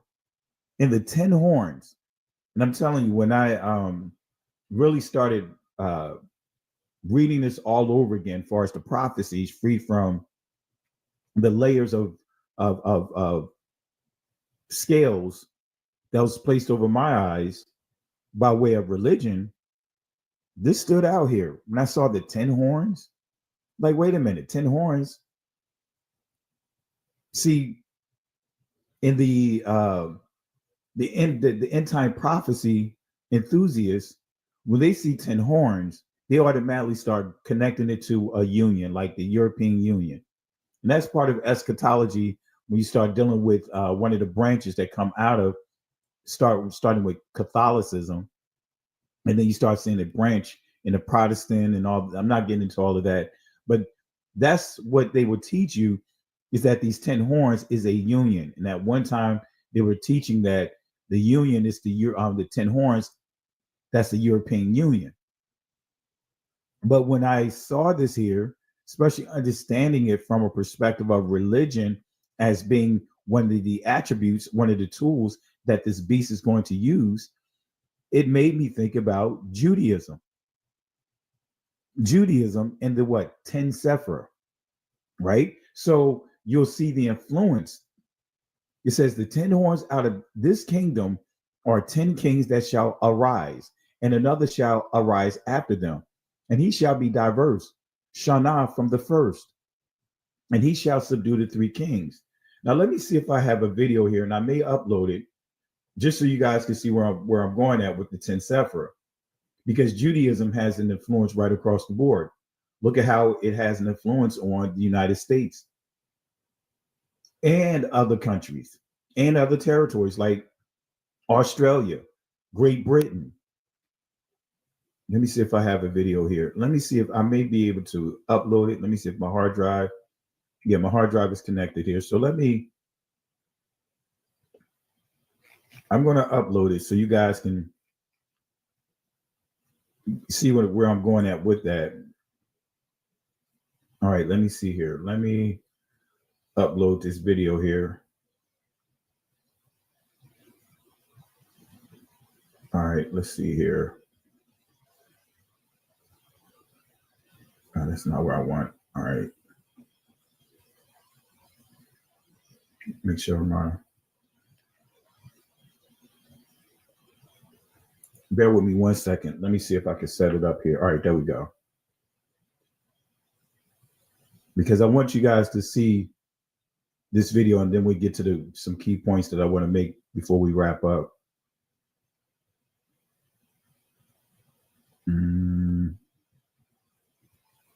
Let's see here. All right.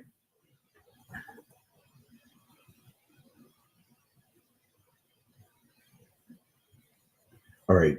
This video, let's see here. That's it. Yep, this is it. All right, so it's uploading right now. And let's see here. While that's uploading, let me just look in the comment section, give a couple of shout outs because I didn't want to continue before I play this video. So let me give some shout outs to you guys. All right, I want to say shout outs to my sister Carol. Really appreciate you. Nora Bain, really appreciate you holding it down. Thank you for dropping the chat and the link inside the chat. And I will be up in the Philly area, Pennsylvania area this year to speak up there for an entire weekend. So I'll be announcing the dates once I get to the actual dates. So I want to give a shout out to you. Really appreciate you. I want to give shout outs to Pure Repentance.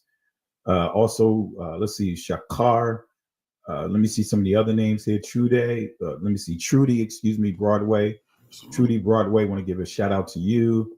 Let's see here, Jamil, shout outs to His anatomy, they can learn how his powers work. These ancient drawings reveal that God's body is similar to humans.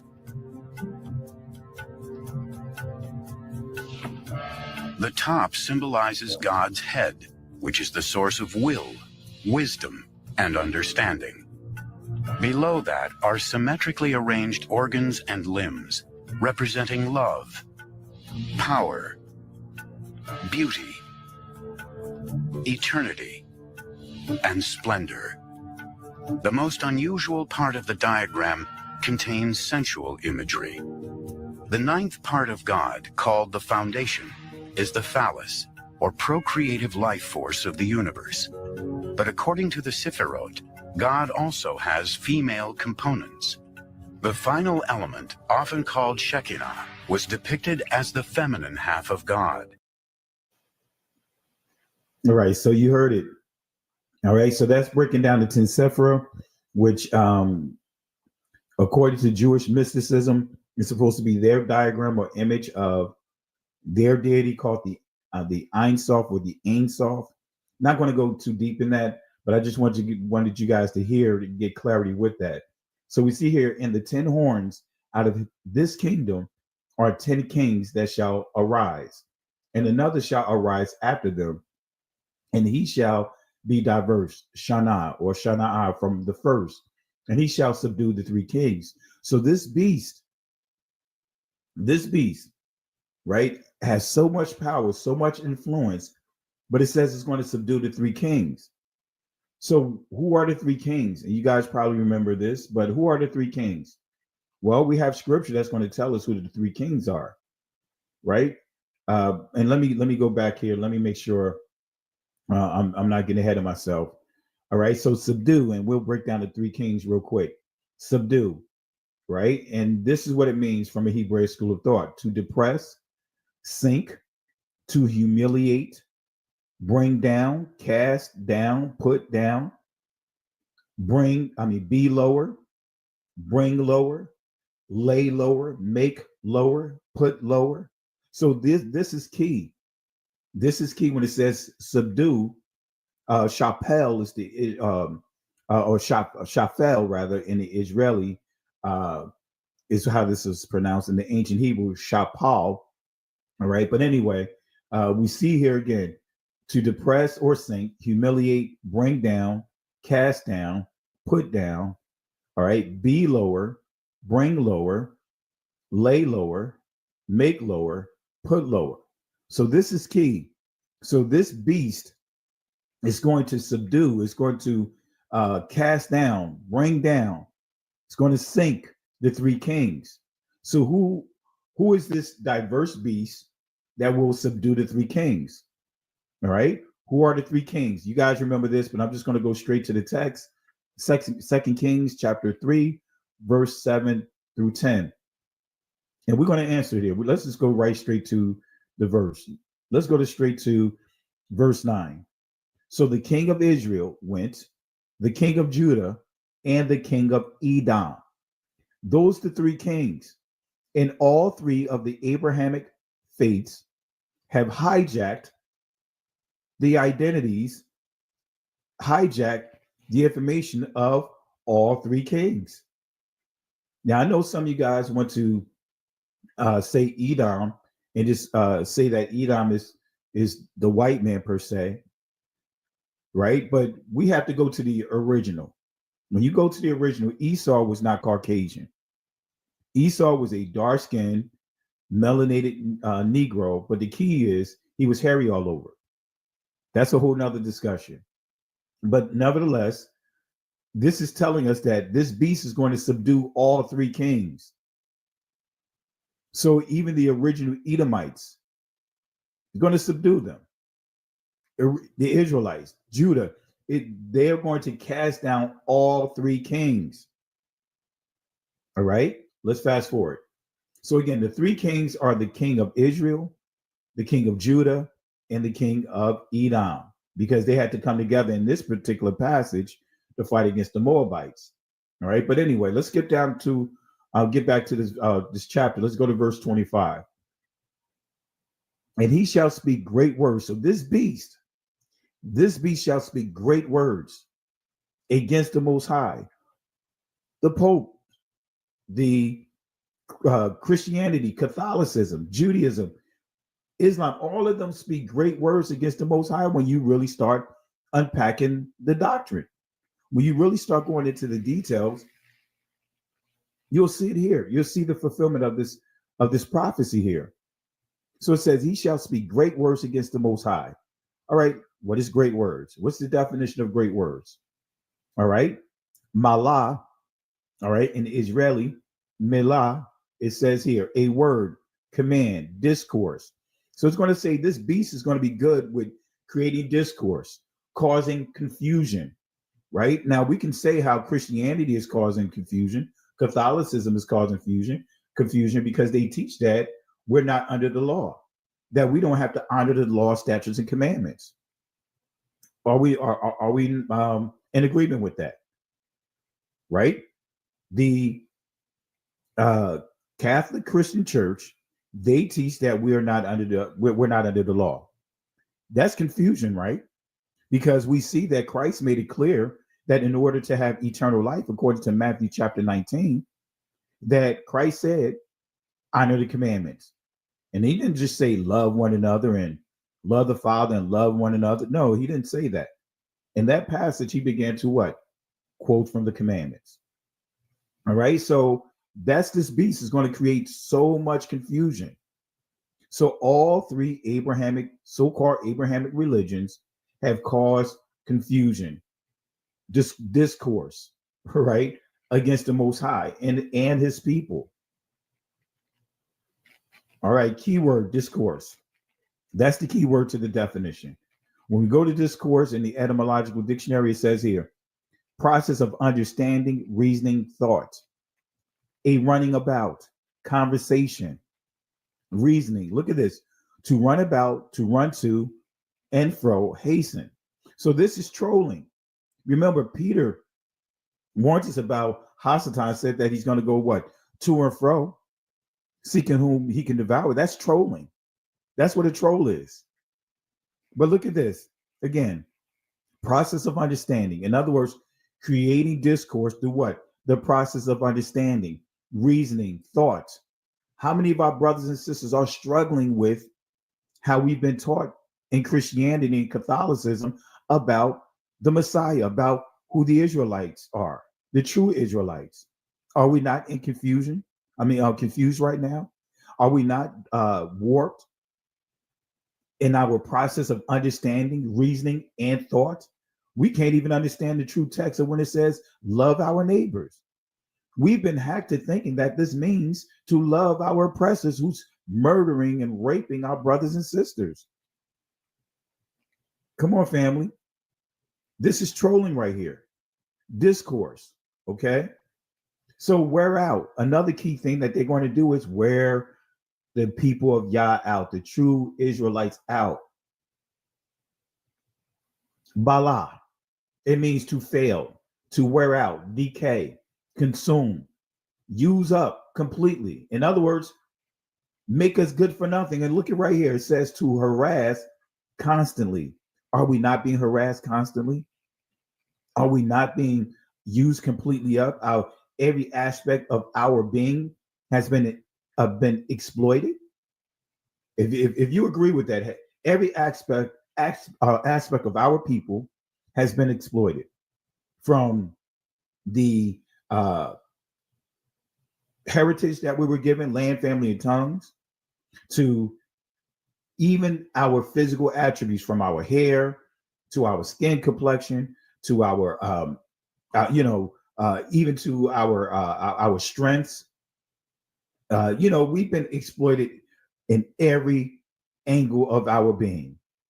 Our talents, from singing, you name it, we've been exploited. That's what rape means from a perspective of when a nation takes over another nation. They go in and they fully exploit every aspect of that nation. But none had to deal with what we had to deal with and currently dealing with right now as Yah's chosen people. Okay, so this beast will create, through manipulation, will create so much discourse through the media that many will become worn out, be good for nothing, and give up. Family, this will make you more susceptible to scams. This is where we have to be careful, family. See, when you get worn out, it can cause you to become anxious. The scriptures makes it clear that we're not to be anxious for anything.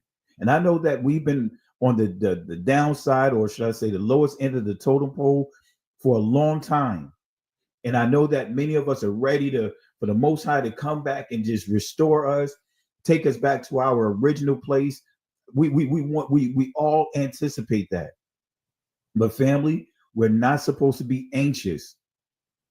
We're not supposed to be anxious for anything. We have to let the Most High do what He's going to do. If you're not careful, because of you being anxious, now you'll have people coming up with all kinds of schemes to hustle you. And when the Most High makes it clear that He's going to be the one that's going to what? Restore us through His Son. So be careful, family. Be anxious for nothing, including when the Most High come back, when He's returning, because you have predators out here that will take advantage of you. So this beast will create, through manipulation, will create so much discourse through media that many will become worn out, be good for nothing, and give up.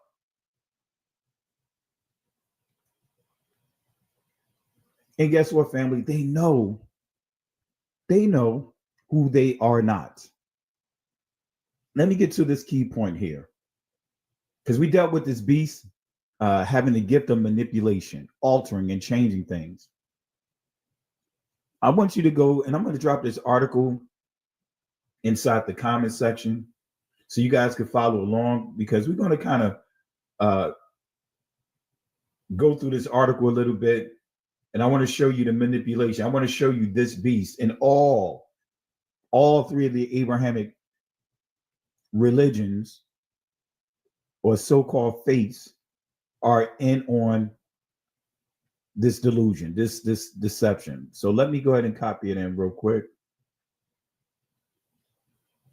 All right, where is it? All right, let me see here. Let me copy it into the chat real quick so you guys can take a look at it. All right, as I go. All right, where is it? Where's my mouse?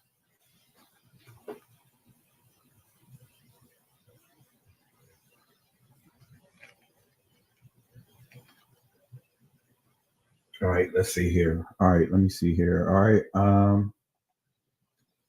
okay. All right, there's a link that you guys can take a look at. This is what I'm going to touch on.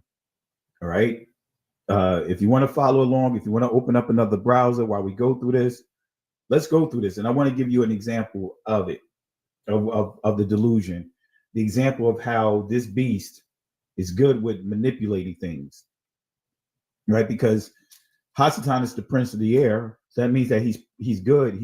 He mastered manipulation. Times of Israel, leaked report. Israel acknowledges Jews, in fact, Khazars. Secret plan for reverse migration to Ukraine. March 18th, 2014. Let me read it again. Times of Israel leaked report. Israel acknowledges Jews, in fact, Khazars. Secret plan for reverse migration to Ukraine. March 18th, 2014. Yes, family, there was a discussion about a migration to Ukraine. Go figure, right? That's a whole nother discussion, that in itself. And I'm going to do a special video on that. I'm going to do a special video upload. All right, so let's go to this article. Let's go to this article. Here's a couple of quotes from this article, and then we'll go. We'll kind of touch on it and kind of point out some things that really stand out about this article. All right.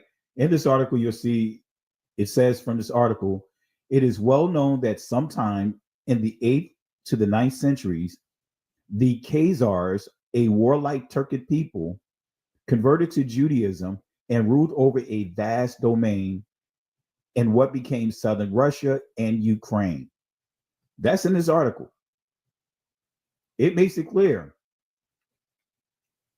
It is well known that sometime in the 8th century, 8th to the 9th centuries, the Khazars, a warlike Turkic people, converted to Judaism and ruled over a vast domain in what became southern Russia and Ukraine. Another quote from here. What happened to them after the Russians destroyed that empire around the 11th century has been a mystery. Many have speculated that the Khazars became the ancestors of Ashkenazi Jews. So what happened here? Now, this is the article that I posted here inside the comment section. Now, there's something interesting here. Now, I hope you guys grab hold of it. What really stood out to me about this article is this right here. The editor's note. This is unbelievable. The things that would be put out there to cover up. It says here, this blog post is a work of satire. It was published in 2014 on the eve of Purim, a Jewish holiday that is celebrated with wild merrymaking and raucous comedy, with a particular emphasis on poking fun at anti-Semitism and ignorance. So they want you to believe this. They want you to believe that this article is all about poking fun. This is what they want you to believe. Well, family, we can't buy it. Don't you buy this. See, this right here is an example of manipulation. Because in this article, there's a lot of information here. And when you understand when Russia, was undone, and I believe around 1990 is when there was a push for the Jews per se from that area to return, a reverse migration. So let's go to the original article. And if you guys not familiar with it, the Wayback Machine is a archive, right? It's a repository of all websites that are out there. You could use that to go to websites that, it takes a snapshot of it. You could go as far back as 15, 20 years. And you can see the original sites from different channels or websites that are up there. So let's go to the Wayback. Let's go to the Wayback Machine. Let's go to what it actually is. Let me clear my throat here. All right, as you can see here, you can see this is the original article. The graphics are different, but what you don't see is that disclaimer. You don't see that disclaimer saying that this is satire. And I believe it was when I went through the way back looking at the dates, that is a recent modification to the original article. All right. You don't see anything here referring to satire. And as you can see here, this is the Wayback Machine. And I went all the way to the original post. That original post, as you see here, coincides with March 16th. So this snapshot was taken on the 22nd, 2014. All right. So I want to make sure I highlight that here. So family, this is showing you and confirming Daniel chapter 7 when we're dealing with the beast. That fourth beast, we are confirming that manipulation of the fourth beast. You don't see anything here referring to this as satire. Now look at here. It says here, under the section that says a warlike Turkic people and a mystery, this is actual quotes from this article. It is well known that sometime in the 8th to the 9th centuries, the Khazars, a warlike Turkic people, converted to Judaism and ruled over a vast domain in what became southern Russia and Ukraine. What happened to them after the Russians destroyed that empire? Around the 11th century has been a mystery. Many have speculated that the Khazars became the ancestors of Ashkenazi Jews. Arabs have long cited the Khazar hypothesis, an attempt to deny a Jewish historical claim to the land of Israel. During the UN debate over Palestine, partition, Chaim Weizmann responded sarcastically, right? It is a very strange, all my life, I have been a Jew, felt like a Jew, and now I learned that I am a Khazar. All right.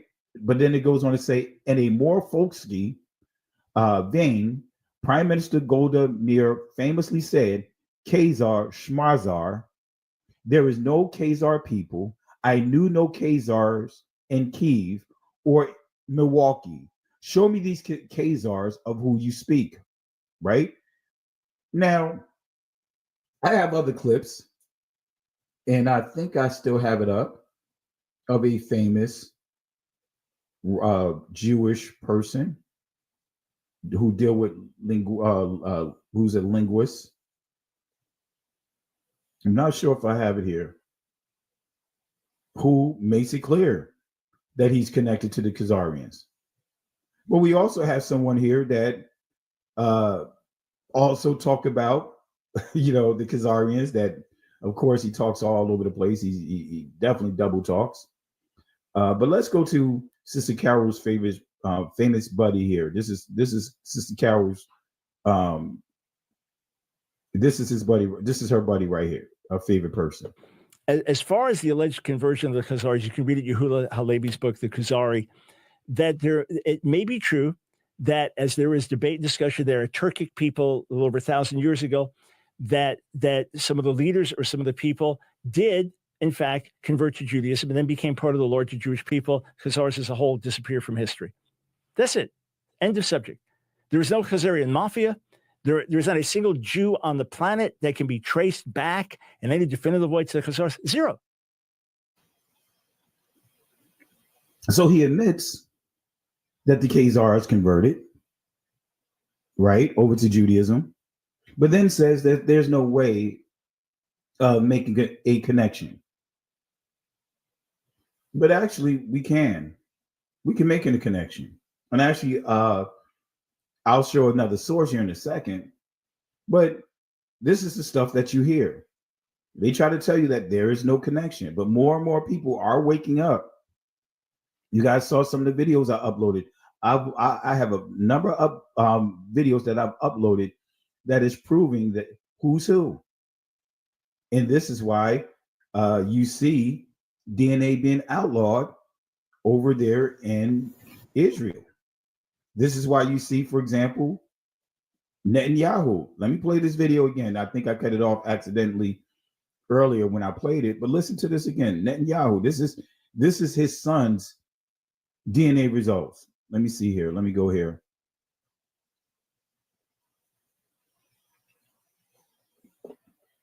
Let me see here. His son had posted it. I got the video here. All right, here we go. This story begins in October 1949, 1 year after Israel's formation. This is when Netanyahu was born, the second child of a historian. His paternal grandfather was a rabbi and a Zionist writer. His name was Nathan Milikowski. Later in life, he Hebraized his surname from Milikowski to Netanyahu, a name which means God has given. This is Yair Netanyahu's DNA test that has been leaked. You can see right there, his Y DNA is RM198. Descendants of RM198 come from Poland, Russia, Germany, and other European countries. Does this look Semitic to you? Does this look Middle Eastern? So the facts are out there. The facts are out there. Now I want to make it clear because I know some will try to make the connection, right? When we start looking at the word Jew, right? The word Jew is a word of confusion. The word Jew is a word of confusion. That is not an ancient word. The word Jew is a word of confusion. That word Jew has been used to it's used for exactly what is being used today. It's not a word that should be used synonymous to, number one, if you want to just go off of saying that Jew is a transliteration of Judah or a short form of Judah, even though there is no short form of Judah or Yahweh in the ancient Hebrew. Some of you guys will say Yahuda or Yahudi. There's no short form. There's no short form of the word. The word Jew is an English word, a word that developed in the English language. And I did a whole lesson on this. So this word Jew is not an ancient word. It's a word of confusion that was purposely put in place for a reason, a political reason. So I just thought I'd point that out, because again, if we're going to get on people about using the Jesus because of the letter J, then we have to do the same with this word Jew. There's no short form of it anywhere in the scriptures. All right. So with that being said, and we can look it up. I mean, when did Jew become synonymous with all of Israel? All right. But nevertheless, look at what it says here. All my life, I have been a Jew, felt like a Jew, and now I learn that I am a Khazar. I am more folksy, vain. Prime Minister Golda Meir famously said, Khazars, Shmazar, there is no Khazar people. I knew no Khazars in Kiev or Milwaukee. Show me these Khazars of whom you speak. All right. I have others I can, I'm going to see if I can find this video here in a second. So that way I can answer that question too, because there are some. But here's another quote from this article here. Israel seems finally to have thrown in the towel. A blue ribbon team of scholars from leading research institutions and museums has just issued a secret report to the government, acknowledging that European Jews are in fact Khazars. Right? And this is further down in that article. And this is the area that I'm reading from. All right. But these are some of the sources that's here cited here. Let me zoom in. As you see here, I'm sure you guys have some of these books. I have all these books actually, right? We see here contrarian Hungarian ex-communist and scientist Arthur Kessler brought the Khazar hypothesis to a wider audience with the 13th tribe in 1976 in the hope that disproving a common Jewish racial identity would end anti-Semitism. But guess what? Who is Arthur Kessler? Right? Clearly, that hope has not been fulfilled. Most recently, left-wing Israeli historian Shlomo Sands invented in his book, The Invention of the Jewish People, took Kessler's thesis in a direction he had not intended, arguing that because Jews were a religious community descended from converts, they do not constitute a nation or a need or need a state of their own. He's not the only one that's saying that. I've shared with you videos upon videos upon videos that others are saying the same thing. Let me just play this one Jewish guy again, this rabbi. Let's play what he said about what it means to be Jewish. Let me see if I can get to it real quick. Rabbi Shapiro. You can convert to Judaism. You can convert to a blood family. You cannot convert to a race. Judaism is a religion. That's all it is. Judaism is a religion. That's all it is. Judaism is a religion.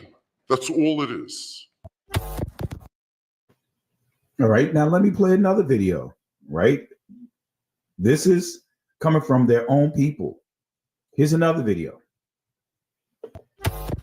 I just had a rabbi give me an analogy. He said, look, imagine you left your home and then someone came and occupied it and then you try to get it back and then they went to the judge. Have you heard some of these analogies? Maybe you can. Yeah, that's assuming that, that's taking it into a place which I don't usually go. That's making the assumption that today's Jews are really the descendants of the ancient Hebrews that used to live in that part of the world some 3,000 years ago. That's making the assumption that today's Jews are really the descendants of the ancient Hebrews that used to live in that part of the world some 3,000 years ago. That's making the assumption that today's Jews are really the descendants of the ancient Hebrews that used to live in that part of the world some 3,000 years ago. All right, so let me see if I can upload this video here. I have a ton of videos to further prove a point here. Let me see here.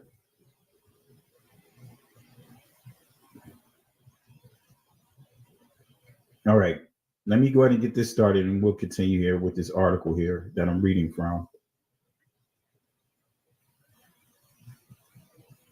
All right, let's see here.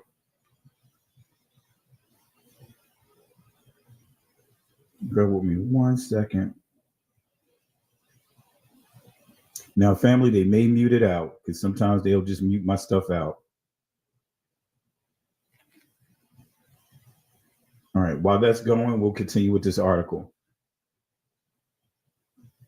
All right, so it says here, The invention of the Jewish people took Kessler's thesis in a direction he had not intended, arguing that because Jews were a religious community, descendants from converts, they do not constitute a nation or need a state of their own. Scientists, however, dismissed the Khazar hypothesis because the genetic evidence did not add up.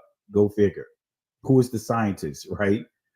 Until now, in 2012, Israeli researcher Aaron Elhake published a study claiming to prove that Khazar ancestry is the single largest element in the Ashkenazi gene pool.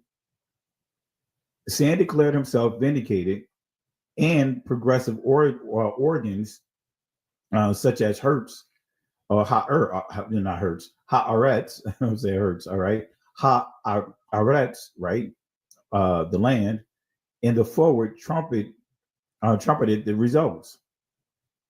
All right, let me scroll down some.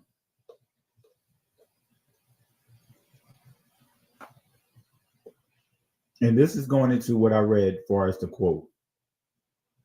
All right. So again, this is coming from that article.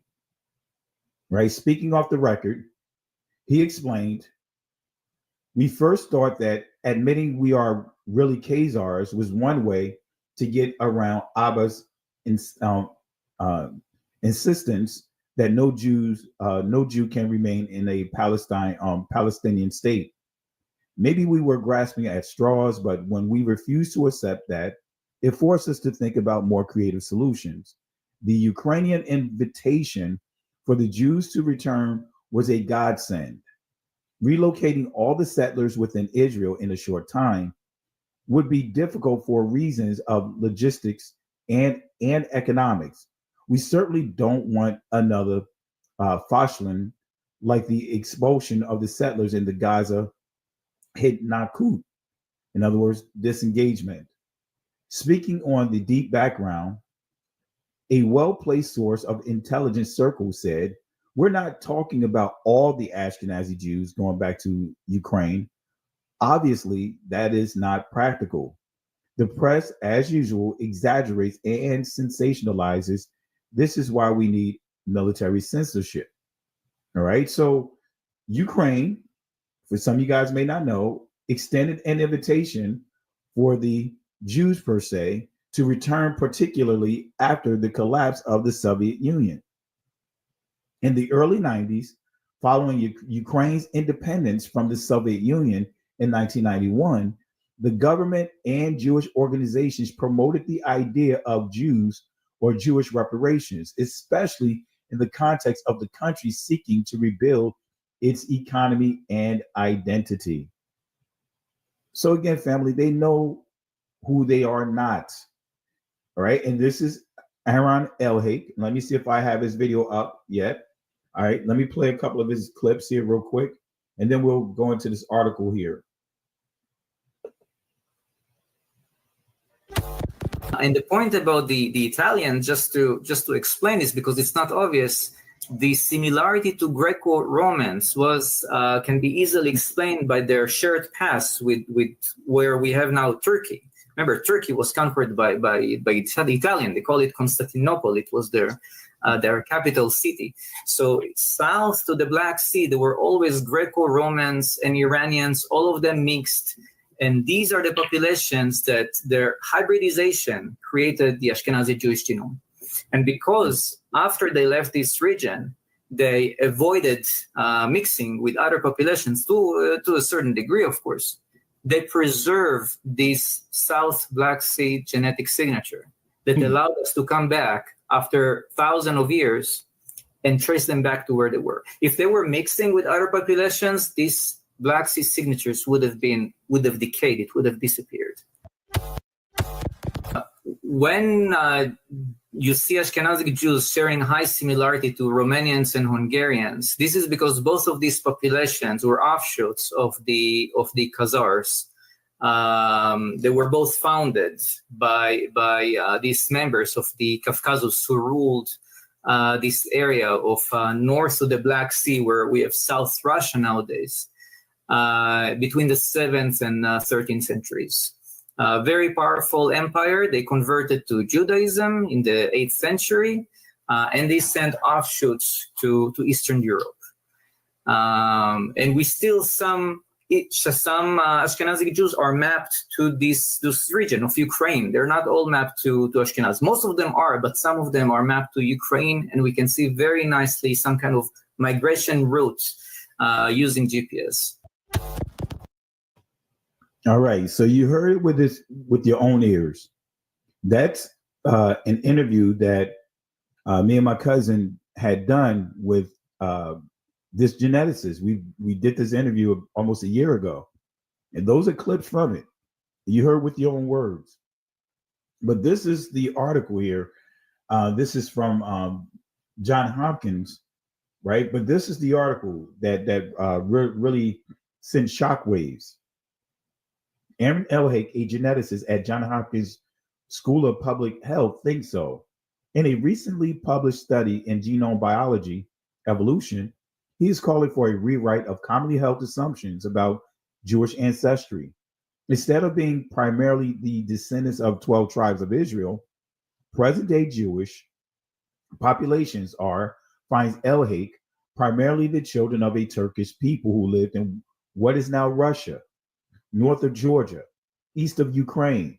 This civilization, the Khazars, converted from tribal religions to Judaism between the 7th and 9th century. The controversy cut into by Elhake's words run deep.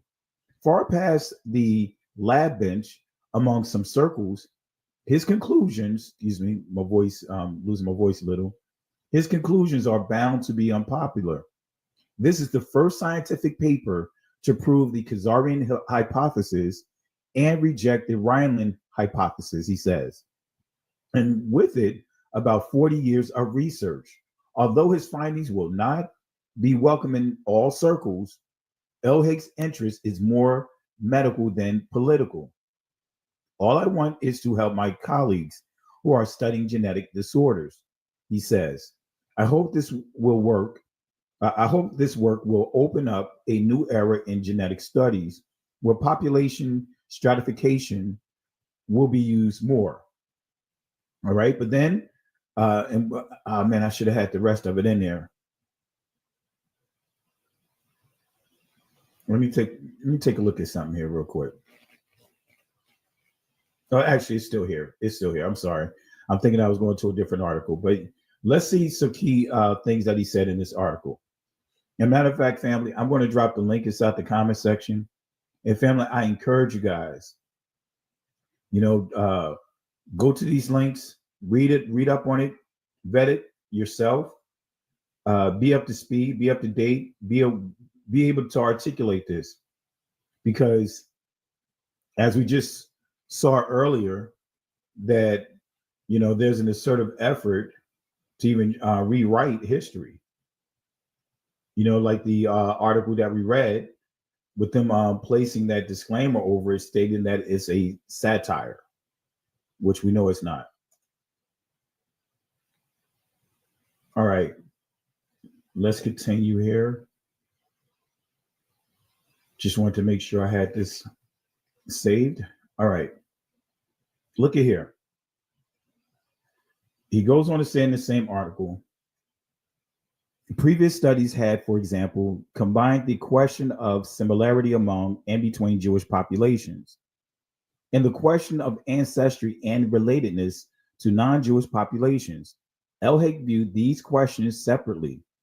Jewish communities are less homogeneous than is popularly thought, he says, with Jewish communities along the former Khazarian border showing the most heterogeneity. His second question centered on ancestry. When comparing Jewish communities to their non-Jewish neighbors, Caucasus or Levant, in other words, Middle East populations, which is closest to Jews? All Eurasian Jewish communities are closer to Caucasus populations, he writes, with Central European Jews closer to Italian non-Jews as the exception.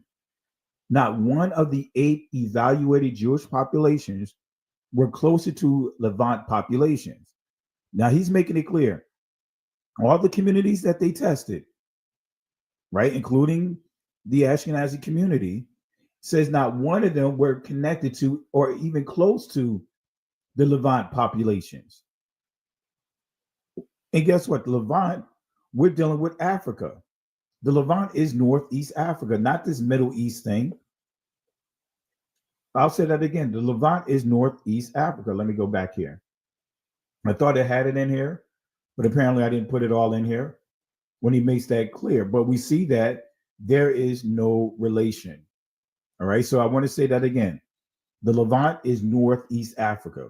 It sits on the African tectonic plate. All right. So that's the whole scheme to try to move that whole territory out of Africa. Right. They, anything but the Negroes. That whole area is Northeast Africa. It's not Asia. It's not Europe. It is Africa. Anyway, okay. This is coming from the forward. You guys remember this article. A key point about this article, it says here, and this is the forward, and they're dealing with 23andMe. Ashkenazi Jews often find themselves in the peculiar situation of being 90% Ashkenazi Jewish and 99% European. Sephardic Jews may be told that they are mostly Middle Eastern and North African and less than 10% Ashkenazic. So you see here, it says the Ashkenazi Jews saying that they are 99% European. So how can you be from Northeast Africa or the so-called Middle East? How can you say that your DNA connects you to here? When 99% of your DNA, it makes it clear that you're European. It doesn't make sense. The math is not mathing. So it's saying that Ashkenazi Jewish and 90% Ashkenazi Jewish and 99% European.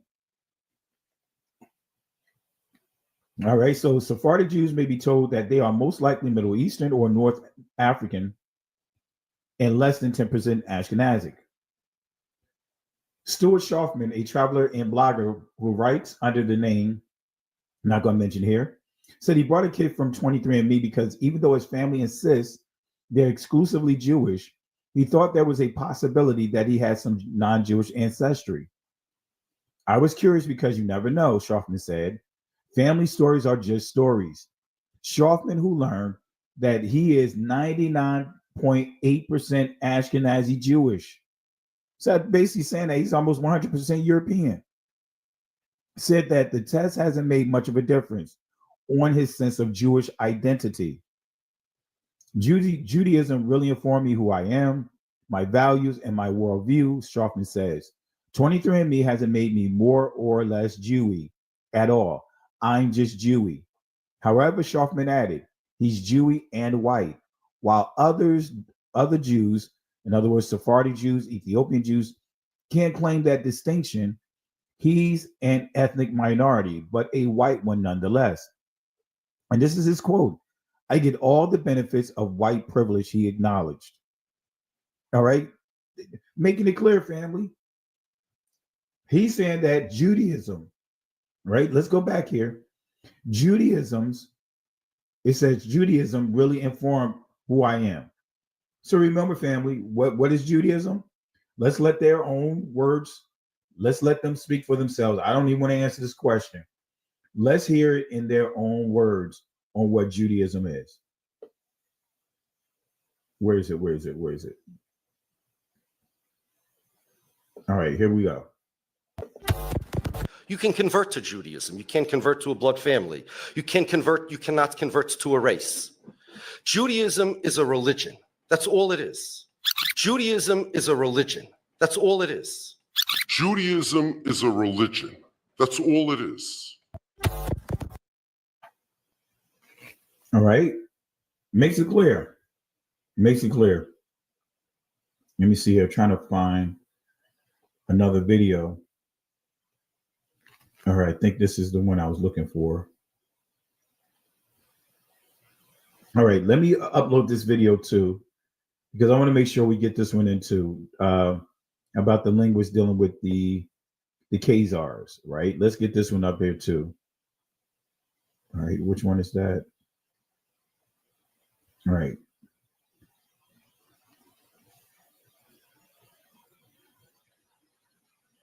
All right, this is a Jewish linguist who's making it clear when he deals with the Khazars.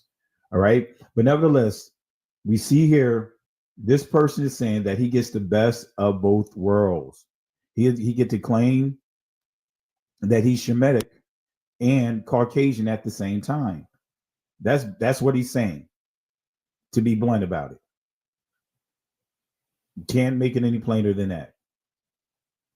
All right, let's see here. This video is almost uploaded, and we're going to play it here for those who want to continue to hold on to believing that the Khazarian hypothesis has, haven't been proven. Let's play this clip right here. Here it comes, waiting for it to process. All right, let's see here.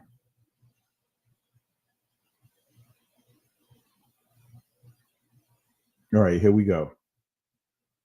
Are you familiar with the Khazar theory? There's a theory, it's widely accepted as anti-Semitic, that Ashkenazi Jews come from the Khazars and they're not Levantine. But DNA tests. It's not anti-Semitic. It's a question of fact.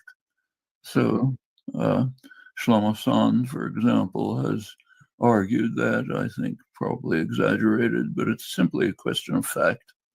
If my ancestors from the Ukraine have Khazar roots, changes nothing. I'm Jewish. My grandfather was Jewish. My family happens to have a story saying that we're descended from the Baal Shem Tov. Okay, that's part of the culture.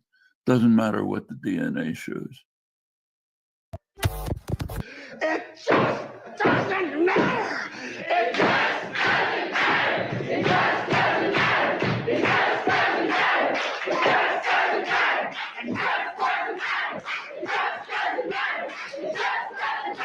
It just doesn't matter. It just doesn't matter. It just doesn't matter. It just doesn't matter. It just doesn't matter. It just doesn't matter. Cool figure. Follow me.